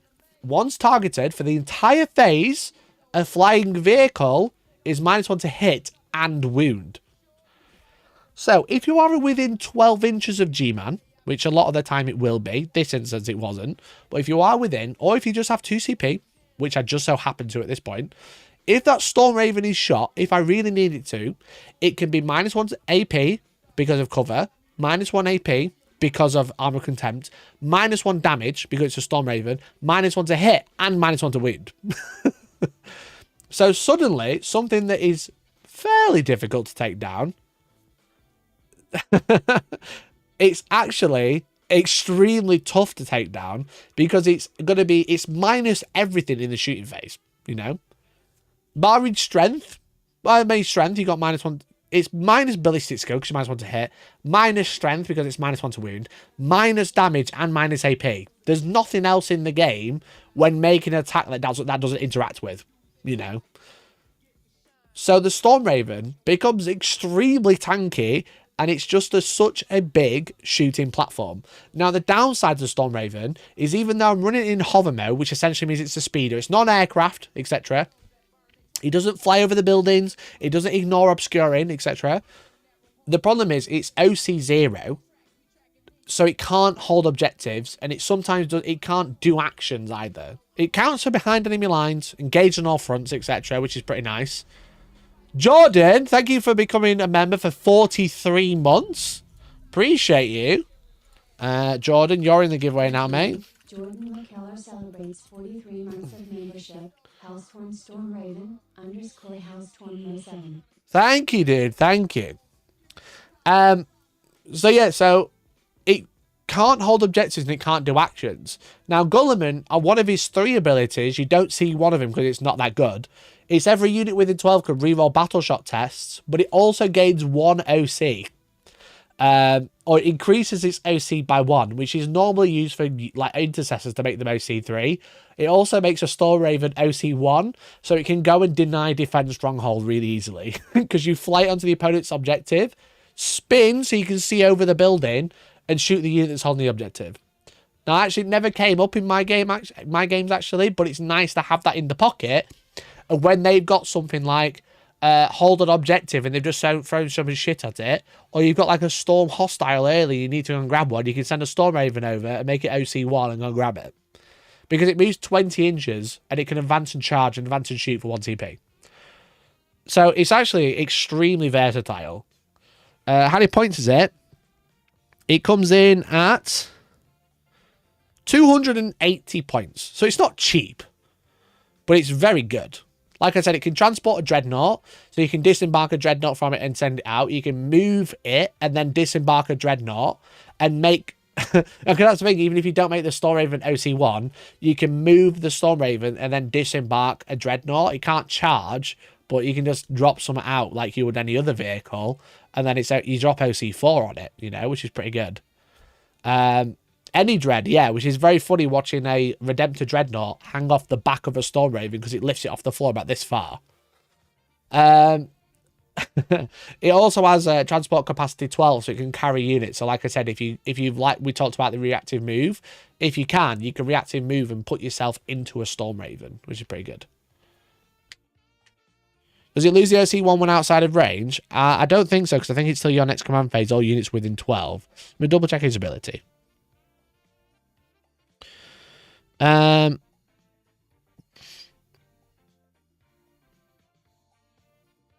While a friendly unit is within 6 that add 1 to the OC and models in that unit can reroll battle shock and leadership test take for that unit. Oh yeah, I think you might have to remain within 12 then. Oh, within 6, sorry. Glad I never used that. I thought it gave them OC1. Never mind. Part of me is glad we're into the end game of 10th. This is actually like really fun tech. And it's also fairly well balanced, I would say, compared to some of the shit that people can run. It's not 10 fire dragons popping in and out of a wave serpent. It's a big bird that's popping a dreadnought. It's pretty fun. So yeah, so I ended up winning this one. Going second once again. I managed to just kill enough and not die fast enough. The Storm Raven was killed by this assassin throwing grenades, though. I will say that much, is that the Storm Raven was killed by an assassin throwing a grenade and doing loads of mortal wounds. So I just want to remind you that even though the Storm Raven sounds super broken, there's also the grenade stratagem, which is extremely good into something that can't ignore mortal wounds. But there we go. I managed to get the win. Took down by grenade, cringe. Yeah, literally, because the thing is with it is it's not -1 damage to mortal wounds either. It's not -1 to hit a wound against a guy rolling 6 4-ups. This one was a tough one. The score doesn't quite reflect it because obviously it's 100 to 57. The thing is with it is it's who can kill more stuff first, and I managed to do that. And because of the fact that I went second, which is obviously, as I've spoken about a lot of the time, going second is the best way to play Warhammer. The fact that you go second and then they have to move forward to grab objectives, to do their actions and stuff, and then you just shoot them off it is pretty brutal. So the primary Marcus managed to get half primary and about half secondaries. Obviously, early on he got some pretty good ones. But then it kind of like fell over as he lost units, and then I just continued to get pretty good objectives throughout the game because I ended up sending like Kalgar and Gulliman together in a bit of a brick to deal with like dawns and stuff like that. And then it was a point where Gulliman was charging his artillery in his home objective. The artillery is really good actually because he went first, and those 2 artillery units, which are infantry, and they managed to shoot my storm speeder, the hammer strike, turn 1, 2d6 shot, strength 8, -2, 3 damage, and kill it indirectly. They don't need line of sight. So, which is pretty annoying, but it's pretty good. So my third game was against Team England Co. Now I've got a lot of time for Co. I really like him, and he's a very good Warhammer player because he's been playing with Team England for many years. And this one was Hidden Supplies. So he was playing orks. It was Warhorde. It was like Gazkul with 20 bricks and a big mech with an enhancement to make them move 8. Well, it was like move 8, I think, naturally. And Warhorde is the one that's like exploding 6s in combat, or sustained in combat, sorry, or maybe lethal, or one or the other. There's ways you can get both. And then there's an enhancement, so when he advances, he had 2 to advance and charge.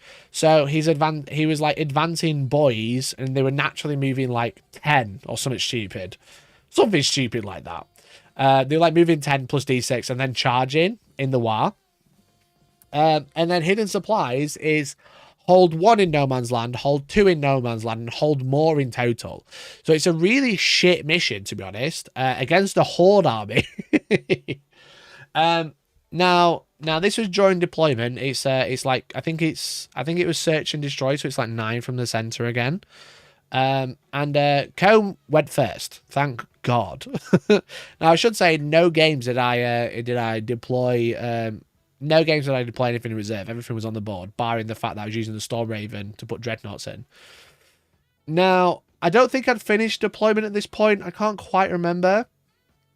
But Co went first and basically put loads of shit in the middle.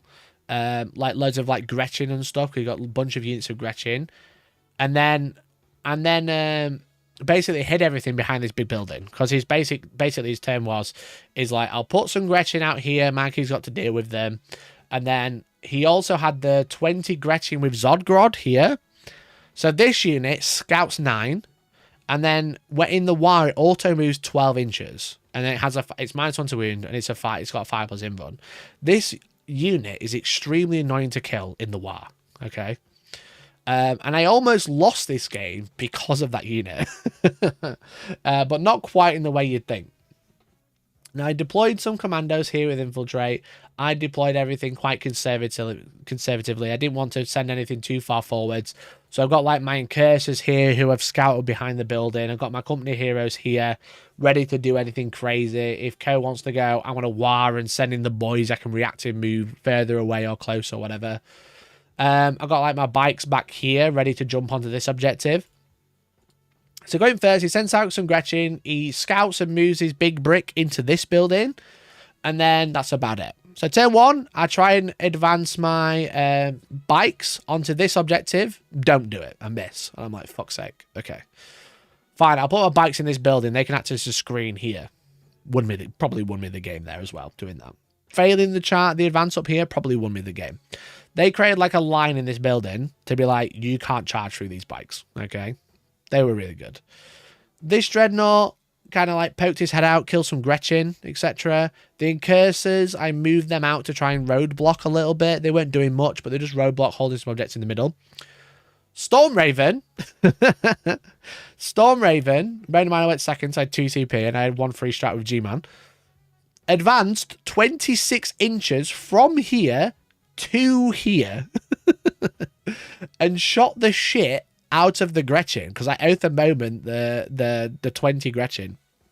I gave it +1 to hit with the tech marine before it flew off, so it was hitting on 2s. And I just turbocharged it 26 inches from here to here, where it could see all of the 20 Gretchen.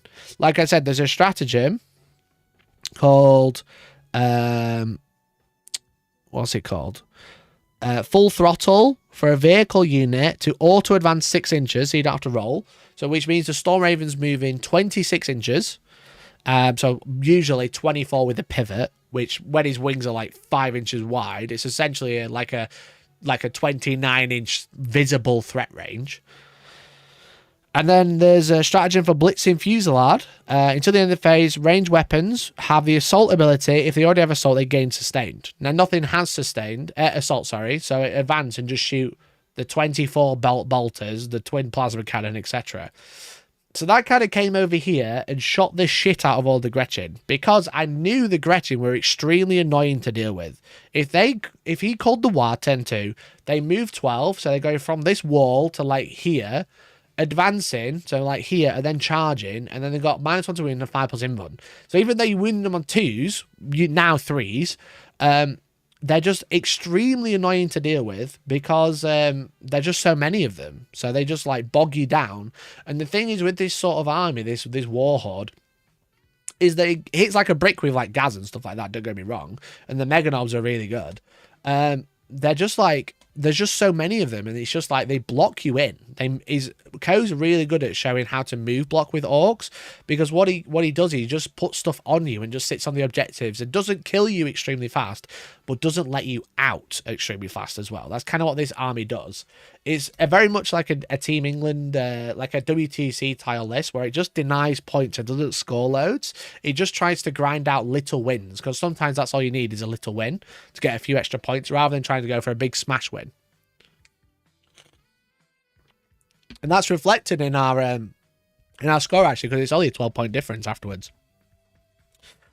But I sent the Stormraven with Dreadnought over here, shot all of the Gretchen, and then managed to charge these commandos.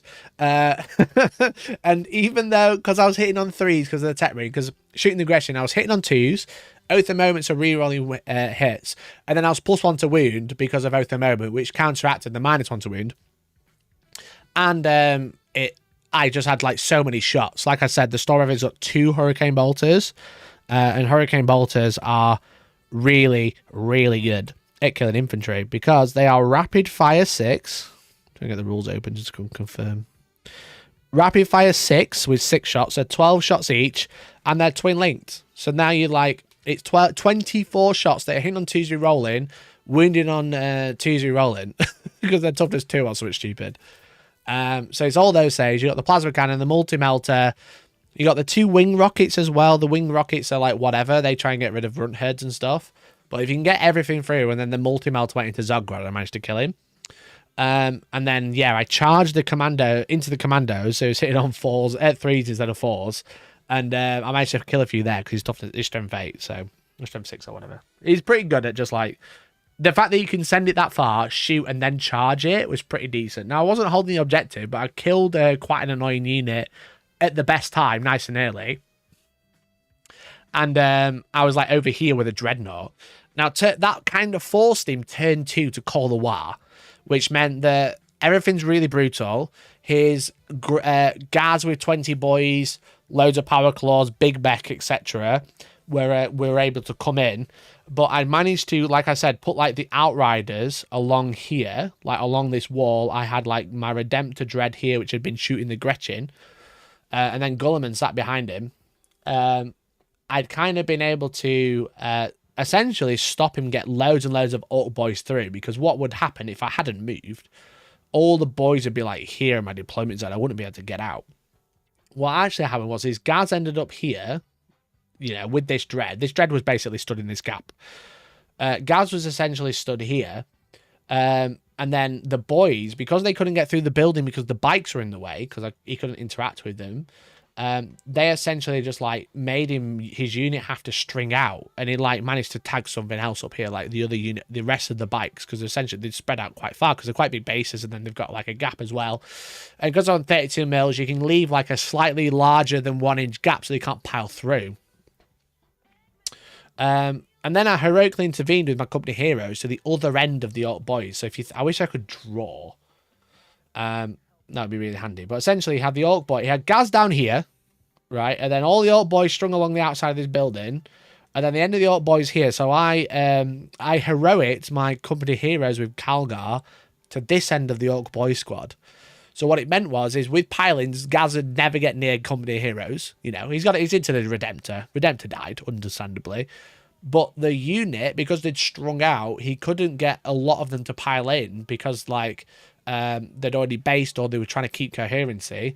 And where I'd managed to heroically intervene with Kalgar, the orc boys were all touching my bikes. And don't forget, chat, if you are not based, sorry, if you are based into an enemy model, you can only fight through enemy models if you're based to your friendly. So if you are based but not touching a friendly model, you can't fight through them. So you can heroically intervene into like single individual models on other ends of strings, and then they can only fight back with like one model, essentially. I'm going to need MS Paint to explain this. But essentially, if you have like... I made a red circle. There we go. If you have like, let's say you're blue, okay. What the fuck happened there? Let's say you're blue, okay. This is your unit. Right, and they charge. I hate paint. And they charge, okay. If they charge with loads, like let's say 30 boys, and they're all like this, okay.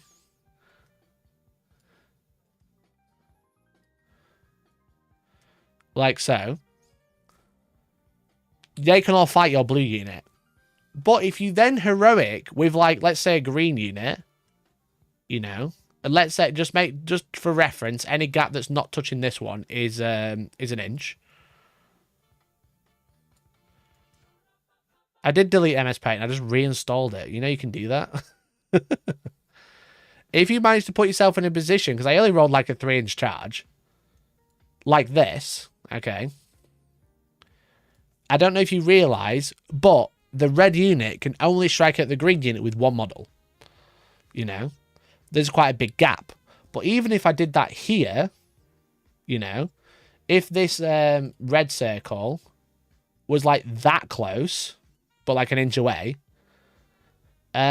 you can't fight through this model, okay? You got to be an inch. So even though you're really close and you're bodying this unit, they can't fight with many models because of the fact that you can only fight through a friendly model if you're base to base. If there is any sort of gap, you know, it'll probably make more sense if I say that this guy isn't here.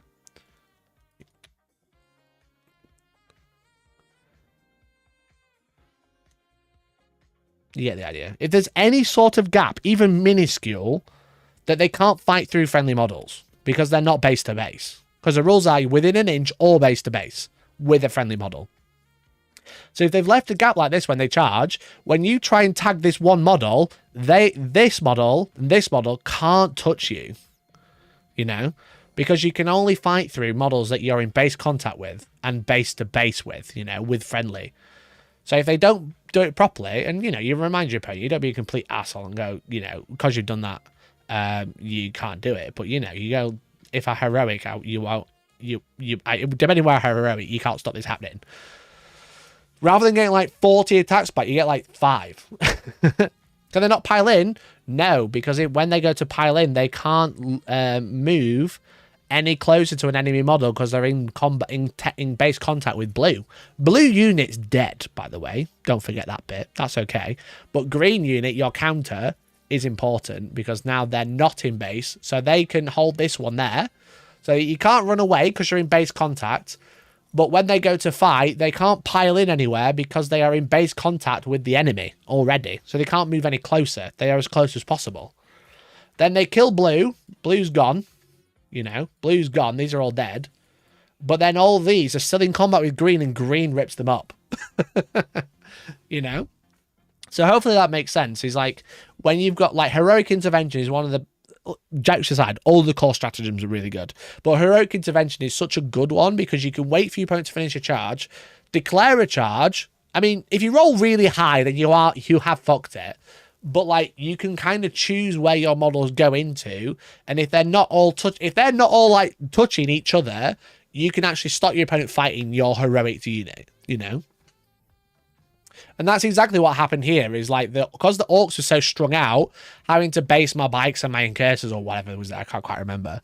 The company heroes managed to tag on to the end of one orc boy and like 1 or 2 orc boys. So they still had like 10 attacks, but it wasn't enough to do much damage. And then they just managed to just do their stupid amount of attacks. Because what I'd cleverly done is gone, okay, I need to kill the 20 Gretchen, okay? I need to kill the 20 Gretchen, so they're going to be my oath the moment. There's 10 Gretchen in the middle. I don't need to oath that target. What I'm going to do is preemptively oath a moment the Gaz unit. So if I force Co into calling the War turn 2, well, when he charges in, I have oath a moment on the scary unit. So when I clap back with my company heroes that have just heroically intervened, I have oath a moment on the unit. So then even though it's not my turn and he's called the War and he's got a 5+ invuln, I'm still doing quite a lot of damage because I'm like wounding it on 3s and I'm rerolling to hit. You know what I mean? So it's stuff like that you have to remember with orcs, is that they are really good, but you have to kind of control when they call the War, and then you have to control how to deal with it. You are going to lose units to the War all the time. That's what they do. That's what they're good for. But if you can control what units they have and how hard you can clap back, it's like, you can just, that's kind of how like you grind wins out against them, you know? Yeah, 4D chess, you kind of go, I know that he's going to be annoyed that I've killed his scout unit, and he wanted that. So to react to that, he's probably going to call the War. And if it's my secondary oath, a lot of the time it's okay, because I want to kill a unit a turn with oath a moment. If I don't kill a second one, it's a bit annoying, but not the end of the world. But I can just go, right, okay, well, I'll oath the big shit. So when it does come in, I hopefully have a clap back. If he doesn't kill my unit he's in combat with, they've got oath. If I heroically intervene, because like with Gulliman and stuff like that, a heroic intervention from Gulliman is absolutely brutal. The issue is Gulliman was down here with the Redemptor, and that's where Gazkul was. So I was like, nah, I'm okay. So I clapped back and killed a bunch of the orcs. The Mega Knobs got over, started fighting some Redemptors and stuff like that. He managed to make 5 knobs and a war boss, managed to make a big charge into a Storm Raven and half kill it, and I was like, fuck me, okay. So then I got out my Redemptor on this object over trying to get this objective, and I oathed the Gazkul unit, and I just shot the shit out of it with everything, basically, just to get rid of all the orc boys. And then my little combi lieutenant, which Co had been hunting for, which is quite funny. Every time he moved, he was like, where's your lieutenant want to kill him? Where's your lieutenant want to kill him? Because he's a really good unit. The thing is with Gaz, is he comes with Makari. Now, Makari has a 2+ invuln. He's obviously really good. What happens is if you shoot Gaz, Makari will take a 2+ invuln over and over again. You know? 2+, 2+, 2+, 2+, until it fails, you know? So what I did is I shot the shit out of the orc boy unit. So he put all the wounds on the boys, and then he put all the wounds on the big mech, and then he started putting wounds on Makari, okay? Now, when Makari and Gaz are on their own, there's no other ablative wounds. You basically have to put wounds on Makari, because if you put them on Gaz, Makari will be the last one to die. He's got a 2+ invuln, So this little lieutenant, he ran up, he readied and cooked, saw what happened to the Storm Raven in the previous game, and the best way to deal with a 2-up invuln is to throw a grenade. Again, core stratagems, best stratagems in the game. The best way to deal with Makari and Gaz is to just throw a grenade for 1 TP. So obviously that's rolling 6 dice on a 4 plus you deal a mortal wound. Because if you roll a single 4-up, because bear in mind Makari has a single wound, Makari dies.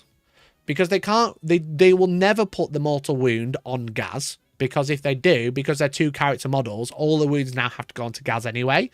So Makari becomes a mortal wound bomb. Like a mortal wound sponge, sorry. If you've got something like tank shock, that's a way to deal with Makari, because you do the impact hits and cause a mortal wound. Or any other ways, if you've got any other abilities that cause mortal wounds on a unit, that is the easiest and fastest way to deal with Makari or Archons as well. Because you can't reliably get through a 2+ invuln, because it's pretty annoying. Especially when you can command point reroll it as well. You just can't reliably get through it. You have to, and especially because it's a mixed toughness unit, so I think you're wounding against Gaz rather than Makari being a toughness 2 grot. You have to do like a lot of damage to it, and then you have to hope it fails, and chances are it doesn't. JPI, yeah, jump back intercessors who do mortal wounds on the charge. They're also really good at doing this. So anything that can do mortal wounds is the best way to deal with Makari. You just have to kill the unit that Gaz is attached to.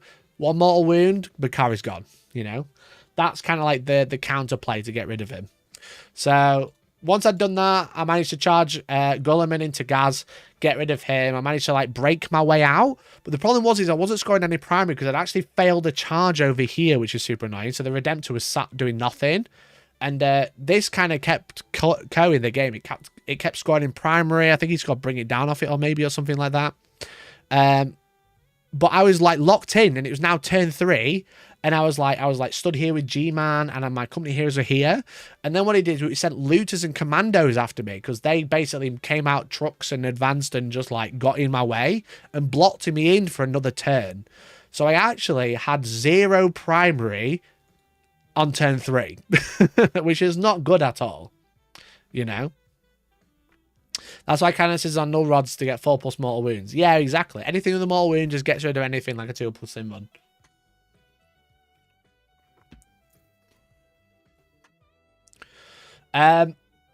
So yeah, so as you can see, is that like Co got quite a few primary early on, and then kind of did all right as secondaries. I didn't score primary until turn 4 because I couldn't get it, and that's what Co's list is really good.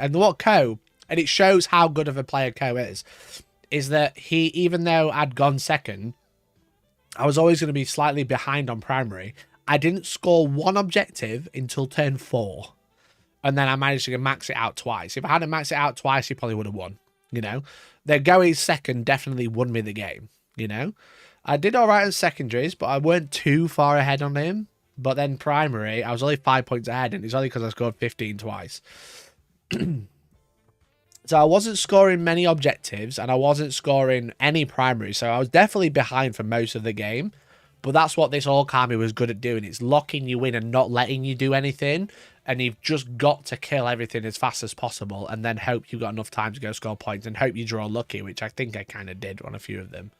You know, I can't remember. I think Mark for Death at the time, I think he only had 3 units left, so it was just kill anything and get 5 points. So yeah, absolute great game with Co. Managed to win 3 games in a row, which is pretty fun. 1 second, chat. So I managed to win 3 games in a row, pretty chuffed. So I ended up turning up for game 4 the next day. Okay. So game 4, it was a lovely lad called David, and this mission was Linchpin. Now, Linchpin, pretty fun mission. Hold your home objective, score 3 points. If you hold your home, and any other ones are worth 5. However, David was playing Star Shatter Arsenal, which is the Necron detachment, which is extremely shooty. It's extremely good. It's the one that like gives vehicles +1 to hit if you're shooting on an objective. It lets them teleport through walls. It lets them advance and shoot. It lets them auto advance 6 and shoot.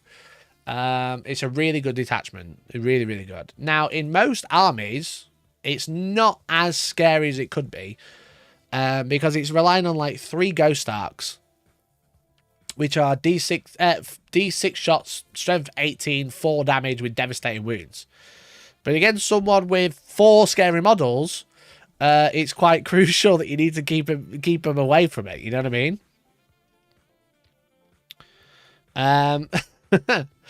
So the thing is with this game is I made a brutal error in my calculation of how to win it, because I went first.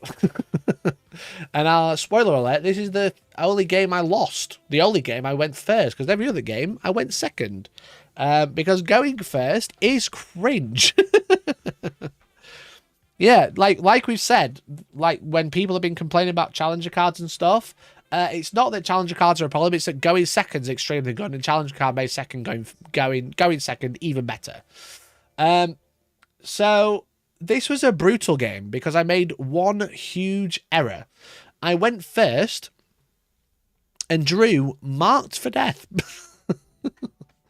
Which is very poopy, to be honest. Very, very poopy. Now, thankfully, I had a decent unit to get into it. This is like a image from like turn 3, for example. Or turn 2. He had scout infiltrated a unit of flay ones just off this objective. So I auto-advanced my bikes to go into it. But also, he had a unit of tomb blades here. And as I started moving it, I'd marked for death the flayed ones for 2 points. So I was like, I'll use my outriders, get a couple of cheeky points. You know what I mean? I'll not worry about it. And then he had some tomb blades here that are scouted 9. So what I did was I poked the hand of my redemptor out to shoot the tomb blades. And I was like, yeah, decent. Get rid of some tomb blades, get rid of some flayed ones, couple of easy points. Get rid of some of the action monkeys. You know what I mean? It means I can sit on this objective all game and not worry about it too much. Not realising that Dave has set up his Doomsday arcs perfectly. There was actually a line going from his deployment zone all the way along here, and then all the way along here into my deployment zone, which I did not notice, to be honest. It's something because, you know, first thing Sunday morning, whatever, having a great time, having a laugh. Didn't notice that the Doomsday arcs had a perfect straight line all the way through to here that could see the Redemptor that had just poked his little hand out to shoot 3 measly tomb blades, not realising that I could have just shot at the Doomsday arcs. Or, even better, in fact, not shown myself at all and not been shot by the Doomsday arcs turn 1, losing a Redemptor Dreadnought turn 1. So I kind of went, okay, this game's fucked. I have cocked this game up royally. So then I had to start doing some crazy shit. How can a professional 40k player only win if they go second? Surely a professional would know how to win going first too. I never said that. If I don't appreciate words being put into my mouth. Going second is just far superior because it is a much easier game. Just for like a statistical analysis of it, I win 4 out of 5 games going second. I win 3 out of 5 going first. It's not that it's impossible to win to go first. It's just it's much easier to win if you go second because you can max out primary really quickly.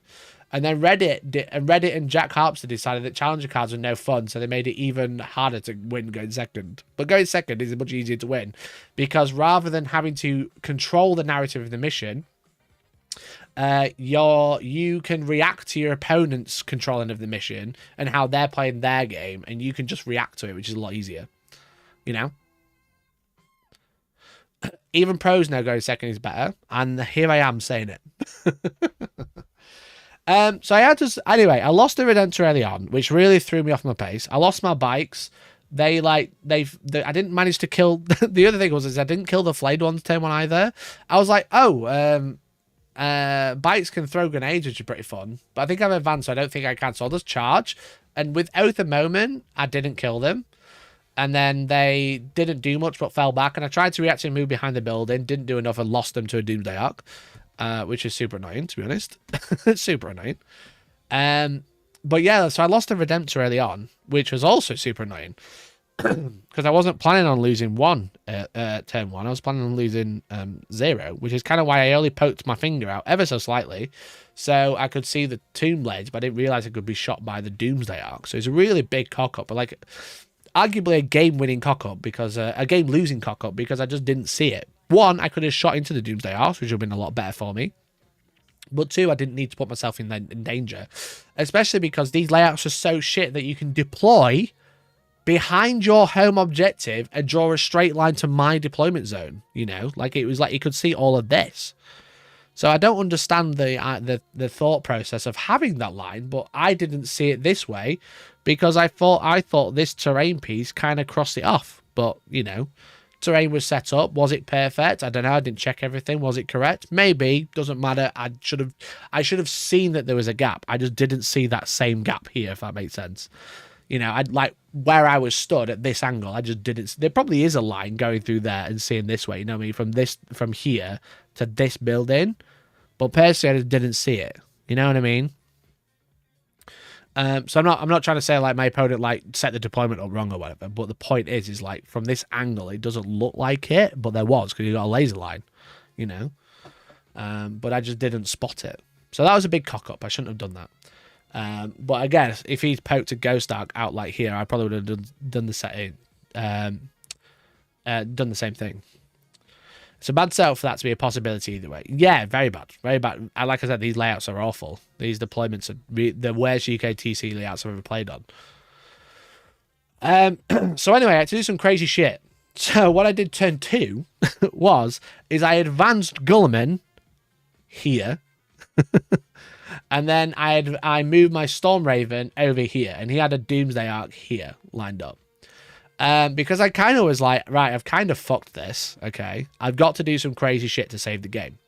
Now, Gulliman had charged here. You can see there's a Nightbringer, okay? Gulliman had charged here, and then I moved my Hammer Strike there, okay? Because the thing with Star Shatter Arsenal is they have a reactive move after being shot. So a vehicle, or maybe any unit, but especially vehicles and mounted, if once targeted, after the attack's finished, they can move D6. And I know, as I've already discussed, reactive moves are pretty good. And this is a really, really good stratagem, because if you set up to shoot something, if you shoot once and don't kill it, reactive moves and might pull everything else away from the shooting. So I set up something genius, because like I said, he had a Doomsday Ark here, a little hot dog shape gap there. So I set it up so my Storm Raven and Dreadnought could see. Okay. And then the Hammer Strike could see this one. And then Gulliman was here. And what I'd done is set up a 7-inch charge to a Doomsday Ark.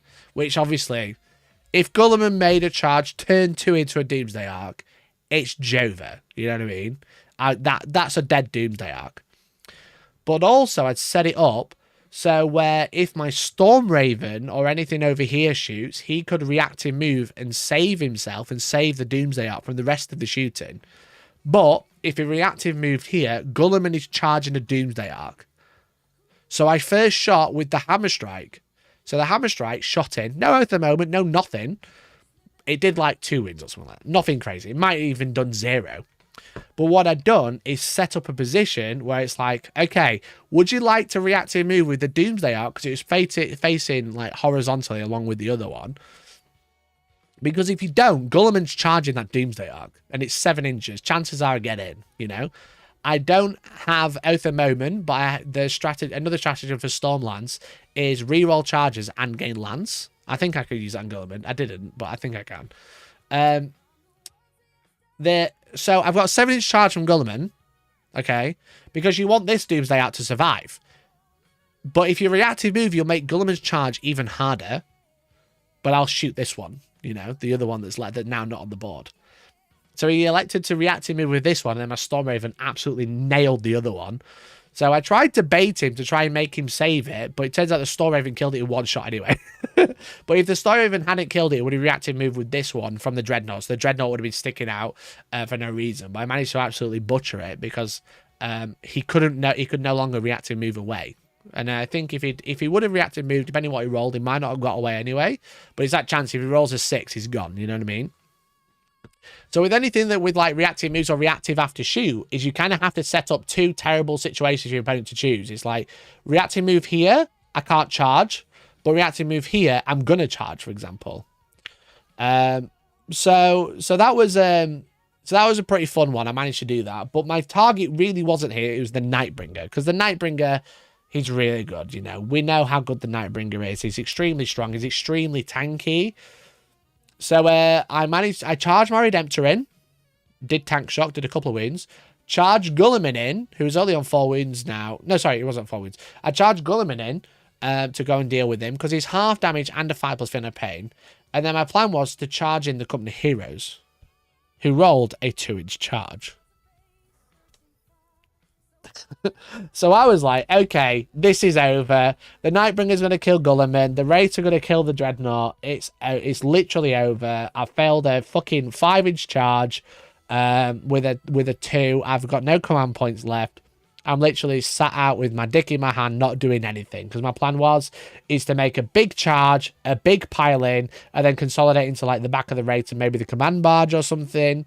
But no, they were sat here doing nothing. So I fought with the Redemptor, I fought with G-Man, and I didn't kill the Nightbringer, obviously. Obviously. Now, the Nightbringer fought Guilliman and only did 6 wounds to him, so Guilliman managed to survive somehow. Somehow.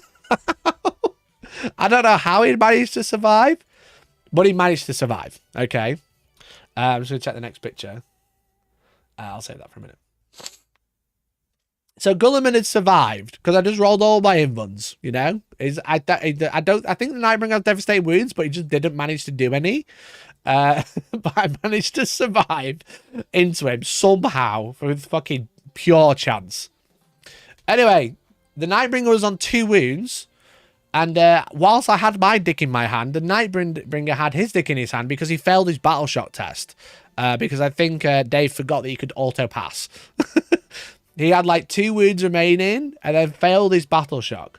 So whilst I could still be shocked because I'm a monster, if the Nightbringer fell back, there was a chance the Nightbringer just died. Got a 1 or a 2 on something stupid.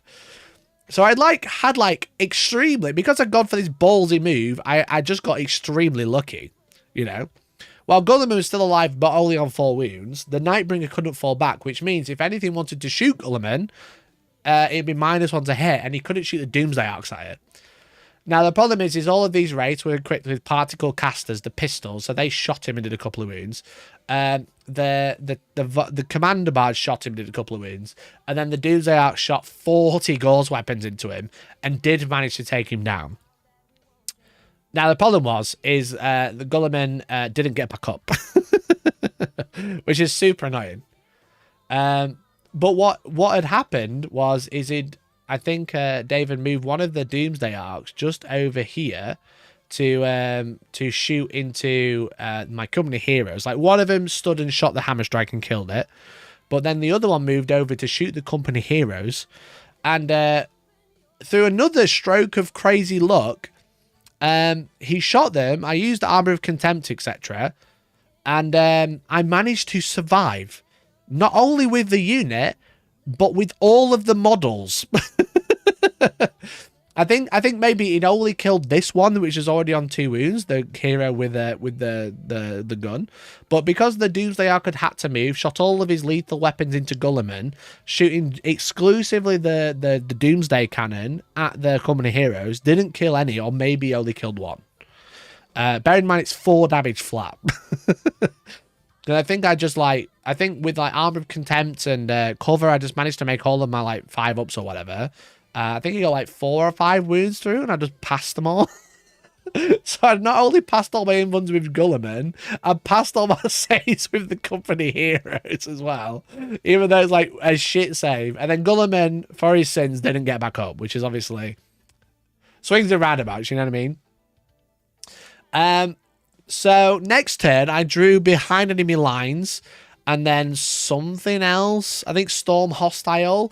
And ironically, I was on all of the primary, and David wasn't. You know, I managed to like hold him off the primary, kind of like what Code did to me with the orks by just going, right, okay, I've kind of lost over Redemptor. This is a shit game. I'm just going to shove everything at you. I don't know what to do anymore. And it was kind of working out until about turn 4. You know, turn 4 I'd actually managed to get, because Gulliman died, the Redemptor died, obviously, the Nightbringer also died, but I managed to get into his deployment zone with the company heroes and charge the Doomsday Orks, you know.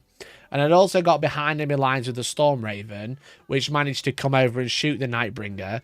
I still held this objective here, I still held this objective here, and Dave had the Locust with all the anti-infantry, which had obviously killed off everything over here. And we're starting to pick away at my units on my backfield, like my intercessors and stuff. So this is like the end of my turn 4, I think. I had this unit left. They charged into there, tagged both the Doomsday Orks. The Redemptor was just sat on the objective, just trying to shoot some pot shots, but holding the objective. I had my lone operative character on the objective as well. So I was like proper banking primary, which is pretty good. Now, the Doomsday Orks shot the bird out of the sky, even with -1 to hit and wound, which is kind of annoying. And then he managed to charge in with the Wraiths, but he charged in with his Catacomb command barge, charged in with the Wraiths, didn't kill Kalgar. So Kalgar punched the shit out of the Catacomb command barge and just ripped it from the sky, which is quite handy. And then because of that, he left me a big gap to fall back. So I fell back onto the objective. Didn't manage to take it off him, but I did draw Assassinate. So Kalgar recharged the Wraiths, because they fall back, shoot, and charge all the time with Kalgar. And then used Epic Challenge to punch the shit out of the Technomancer to get me Assassinate late on. But he managed to... He drew Bring It Down turn 5, I think. Or was it turn 4? Yeah, he drew Bring It Down turn 4. And he shot like everything into Redemptor, ended up leaving it on 1 wound, charged it with 4 flayed ones, and they get sustained hits on 2 ups, because whilst you're attacking something that's below half strength, all hits are critical hits, and then when you're on an objective in this detachment, you get +1 to hit. So they hit on 2s in combat, so they essentially hit on 2s and get 2 hits, which is really sick. And then they're twin linked with AP1, so they managed to kill the Dreadnought, and he ended up getting the points towards the end. This was what it looked like at the end of turn 5. He managed to kill Kalgar's squad. The Wraiths are on the middle. I still had this objective with my lone operative lieutenant, and I had 3 intercessors left. So it'd been a belter of a game, to be honest. As you can see, the points were relatively close, even though I had 4 models remaining. It absolutely smashed primary throughout the game. But then obviously Dave scored 15 at the end because he went second. So that's just sometimes how it is, you know. I think at that last point I wasn't holding the objective of the lieutenant, but I was trying to kill the flayed ones to stop him getting primary, and I just couldn't stop him doing it. So he maxed out secondaries.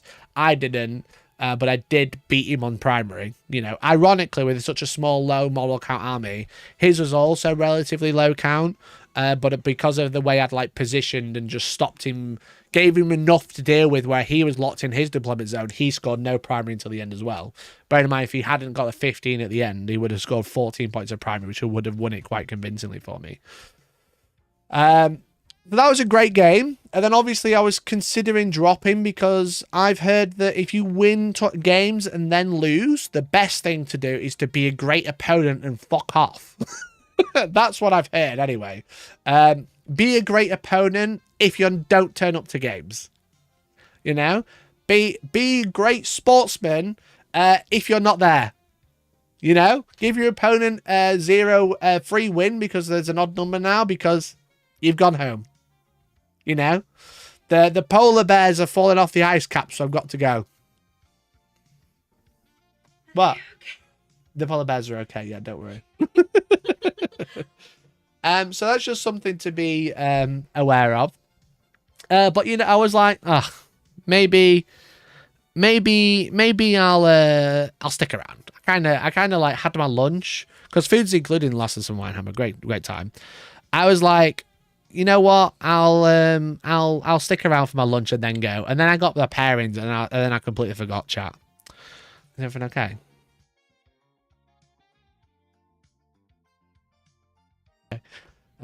Is it sure? Yeah, I've just had 3 glasses of wine. Oh, right, So okay. I'm vibing. I was just listening to you talk about how other cloud storage options are available. Other cloud storage options are available, yes. I love Dropbox. I use Google Drive, but my favorite is Dropbox. I think it's really important to note that while other cloud storage options are available, Dropbox is really at the... There it is, yeah. At the vanguard of how we... At the vanguard of how we consider... Cloud storage solutions. Cloud storage solutions. Okay. I'm gonna go. You're going to go now, yes. You're going to get me in trouble. Bye then. Bye, Isn't she great? So my last game was against a guy called Jake, and he was running World Eaters, but this mission was taken hold. Hold 1, hold 2, hold more. And this was, it was search and destroy again.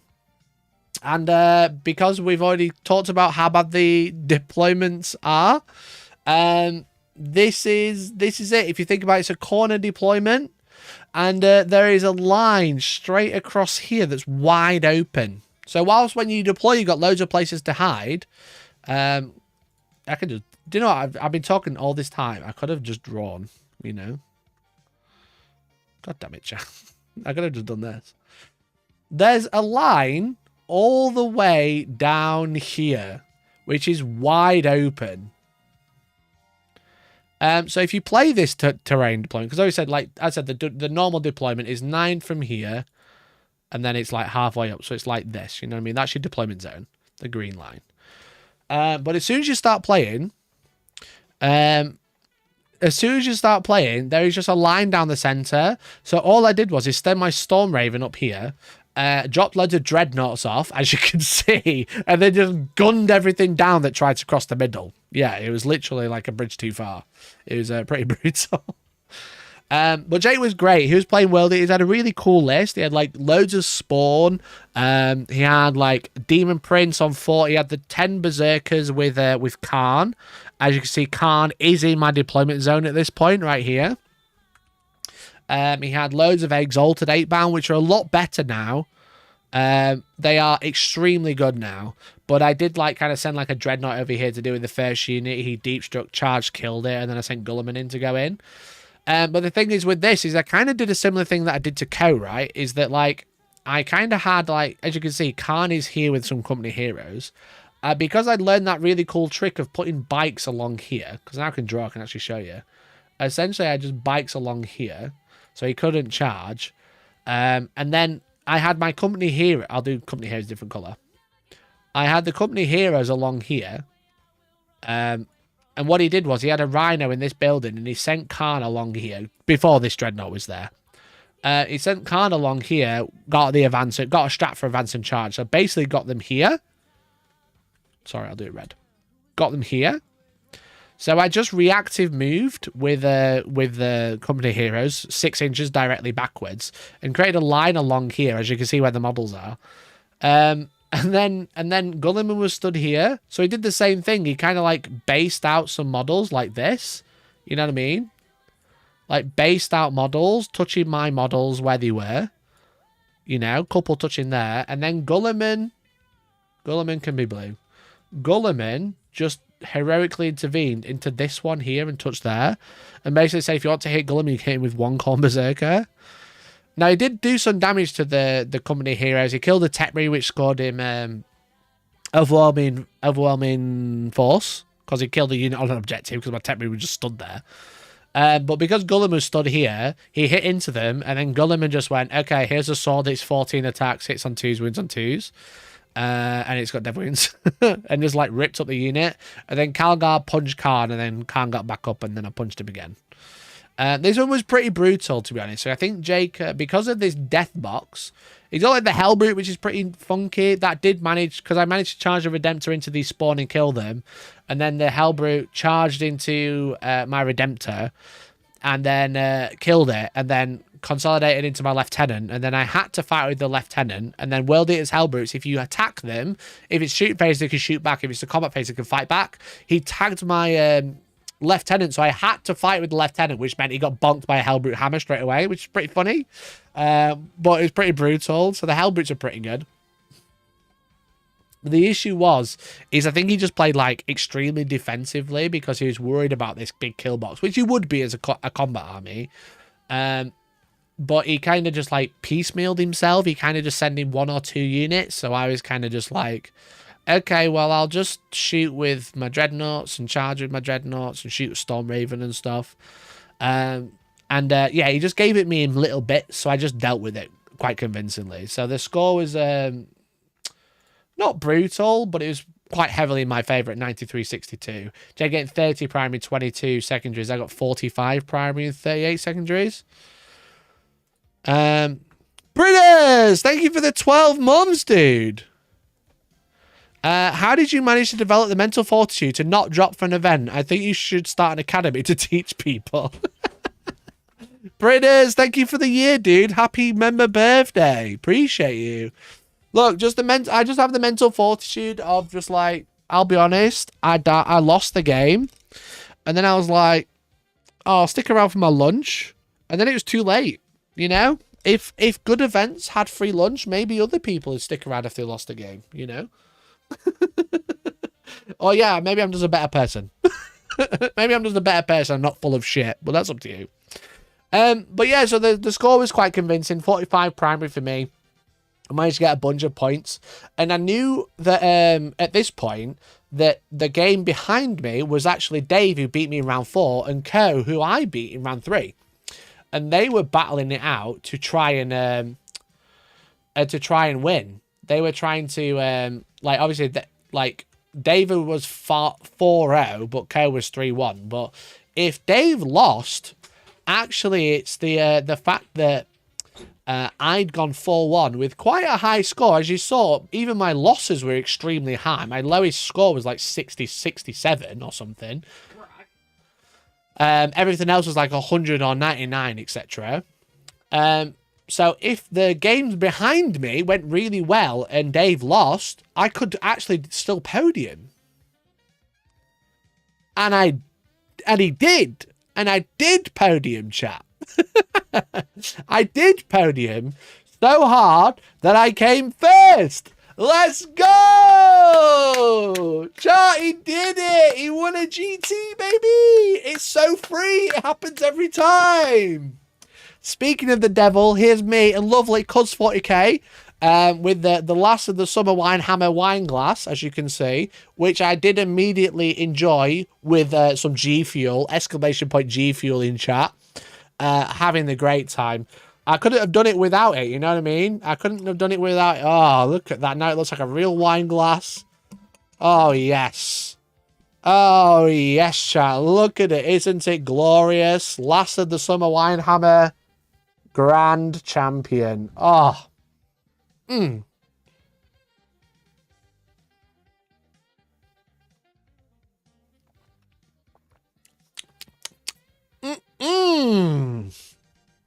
I couldn't have done it without my sugar-free flavour, without the crashes afterwards. There's nothing worse than having an energy drink at a Warhammer game and getting that horrible crash afterwards, you know what I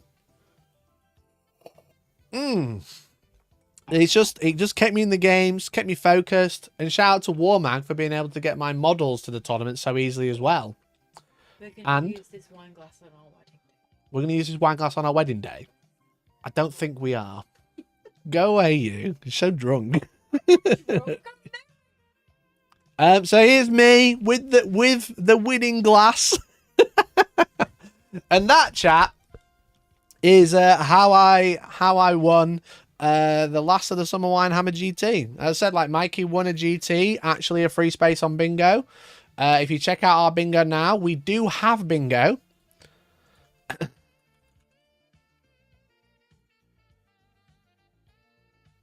We do actually have bingo now, chat. So shout out to that. Middle space, Mikey wins a GT. Free space. Free space. Shout out to chat for believing in you. I put professional 40k player wins GT and everyone was like, who's that? Everyone in chat was, who's that? But all I'm saying, I put it in the middle chat because it was bound to happen. It was a guaranteed happen. You know what I mean? I win a GT. I think people forget that I play 40k just so I don't go to bad events. I go to excellent events like Last of the Summer Winehammer. So as soon as I know when the next ones are on, I will tell you. It should be great. It should be good fun. Shout out to the meme channel. Anyway. Are you feeling good about that King Charles markup on the Mingo sheet? Why wouldn't I? Him and Prince Harry are talking again. You know what I mean? Him and Prince Harry are talking again. That's the thing. I think we did great. We got bingo, chat. We literally predicted the future. As I said, we just need Peachy to leave his own channel and join a new one. Or we need for me to be hired by Games Workshop in the next 2 months, which I think is highly unlikely. So shout out to King Charles. That's what I'll say. Shout out to King Charles for getting us that bingo. And there you go, chat. That is how I won a GT with a Storm Raven. I hope you enjoyed the story. Does it count as they send you Grotmas too? No, they're not being hiring me then, are they?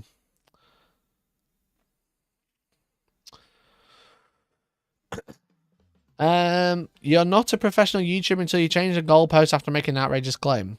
The Crux Terminatus box can't be won unless Lambo gifts 10. There we go. There's my outrageous claim for today. So yeah, so there you go. That's how I won the GT. Great event. Shout out to Marcus for running it. Really appreciate it. Shout out to my opponents, absolute legends. And shout out to Warhammer. I actually kind of miss it. I've been playing so much Gundam. I've not been playing any Warhammer. So like, I've been a bit like, fucking hell. I started playing. I was like, holy shit, boys. I've still got it. Won my first game. I was like, okay, cool. First game, you always kind of, there's a high chance you win that first game anyway. And then I kept winning. I was like, fucking hell, boys. Still got it. Preview stream next week. Yeah. If you'd give 10, Lambo, I'll do a preview stream next week. Yeah, that'll be... Yeah, I've got 2 Fridays left, chat, before I go away. There's 2... I'm going away soon. I don't know if you know. I'm going on holiday. I'm going to stream whilst I'm on holiday. But... as I'm going on holiday, so there'll be less streams. High chance you win your first game. How did deck do? I don't think we need to talk about old deck, do we? I don't think we need to talk about deck, do we?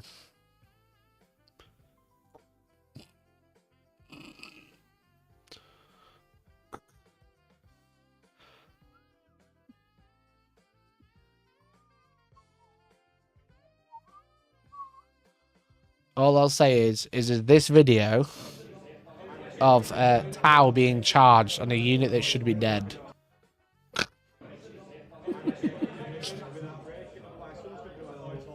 So there you go.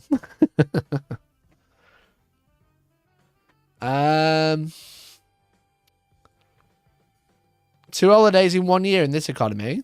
No, 1 holiday in 1 year. Because I've not been on holiday since last November. What other holiday have I had? Do you remember last year, last November, I came home and then I streamed every day. And then at the same time, I was told I was being kicked out. You don't remember that? And then I had to move into a wonderful new venue. I had exclamation point Outpost. It was a pretty stressful time last holiday. There's something notable happened during your last holiday. Yeah, I bought my first Gundam. I bought my first Gundam, chap. That was a notable thing. I can hear Georgie moving. Also, I got engaged. Deck through his last chance of coming bottom away and winning a box of skulls. I know, bless him. And he also gave his opponent 100 points round 2. Round 1, sorry. So I didn't play co on Pairs of Foes, so I get scoreboard points. It's okay, all the drama will kick off as soon as you leave. I can't wait. I can't wait. Let me find this picture. Because what I'm going to do is I'm going to stream from Japan. Because I bought a new piece of kit, chat. Do you remember when I streamed that live game with Mercenary at a tournament? Do you remember that? There's that picture. I don't remember when that happened. Was that June? I'm trying to remember if I've got a picture.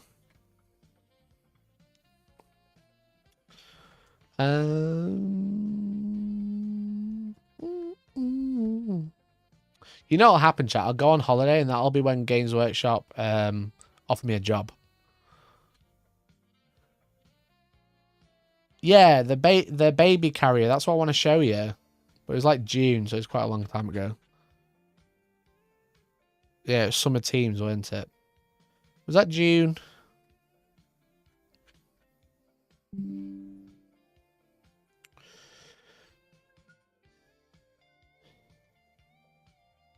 Was it June or July?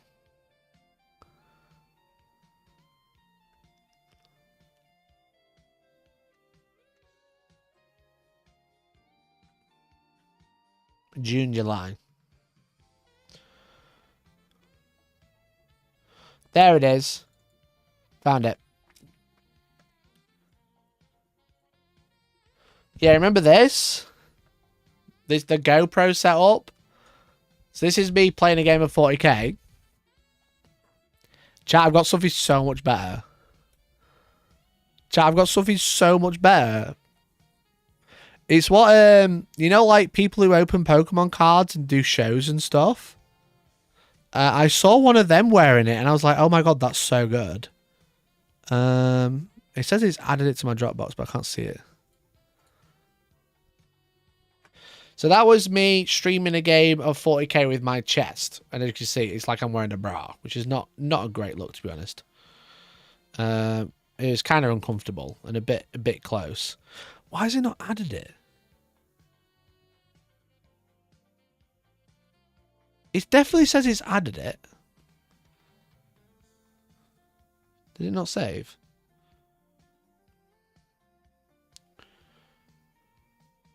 Oh, I have to press save to camera roll even though I press save. Right, okay.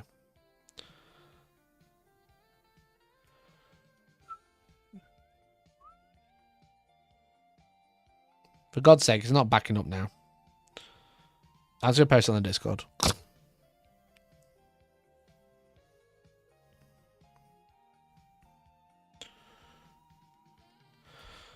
So that was really uncomfortable. Look at this.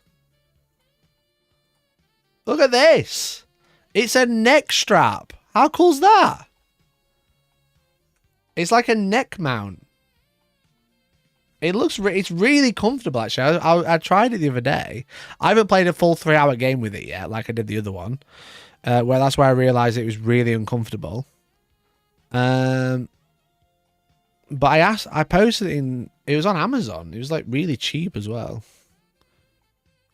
Why is nothing working? Oh, I'm gonna have to reinstall my computer, chat.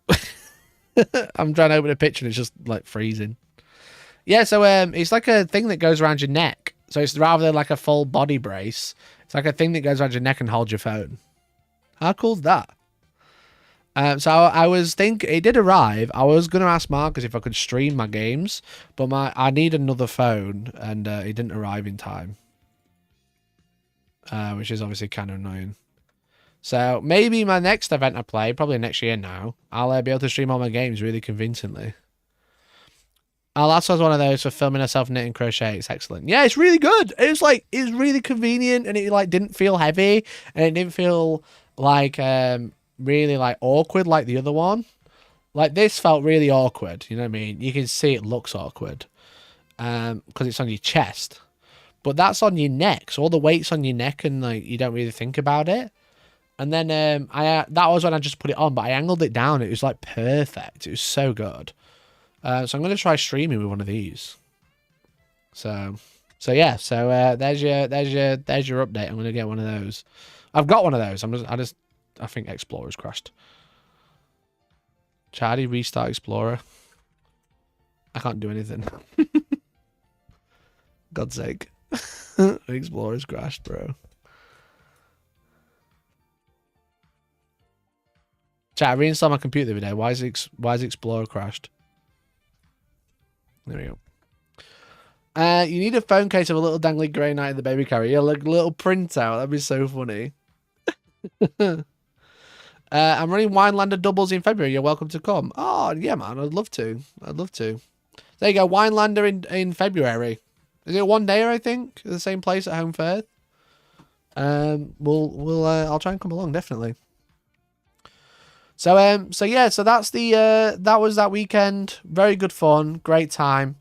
And I'm going to hopefully stream some tournaments with my neck phone mount. But I'll definitely take that to Japan because that was much better than the GoPro. The GoPro in Japan wasn't too bad because I put my jacket on, but when it was like summer, I couldn't do that. I couldn't do that at all. So yeah, great time. Great time. So that's it, chat. That's everything. I'm going to have to put my streams remain on because I've got 1, 2, 3, 4, 5, 6, 7 streams remain. Sad. 7 streams remain. Do you remember that when we had that on screen? We'll have to do it again. So thank you so much for all the support. Thank you for hanging out. Hopefully you enjoyed listening about my games. Thank you to everyone who's gifted or super chatted. To all those people, you are being entered into a giveaway for a Crux Terminators box set, which has been secured by our wonderful sponsors, The Outpost, ! Outpost in chat. I really appreciate everyone who buys stuff through The Outpost, because what it means is they really like me, and they help me out with trying to get stuff for giveaways, and they're just like a really good venue. I love running tournaments there. They're really nice staff, and I want them to do really well, and I enjoy helping them out, and the more that you buy from them, the more that they want to help me out. So still gonna be here for that reveal stream, so that's all that matters. Yeah, I'll probably do like a game stream on the Friday, go home, and then start the stream up again because it's at midnight, isn't it? So yeah, so that's it. So thanks so much for watching, and hopefully I'll catch you on Wednesday. That button didn't work. That button didn't work. Why did my button not work? Thanks so much for watching, and hopefully I'll catch you next time. See you on Wednesday, chat. Bye. Bye.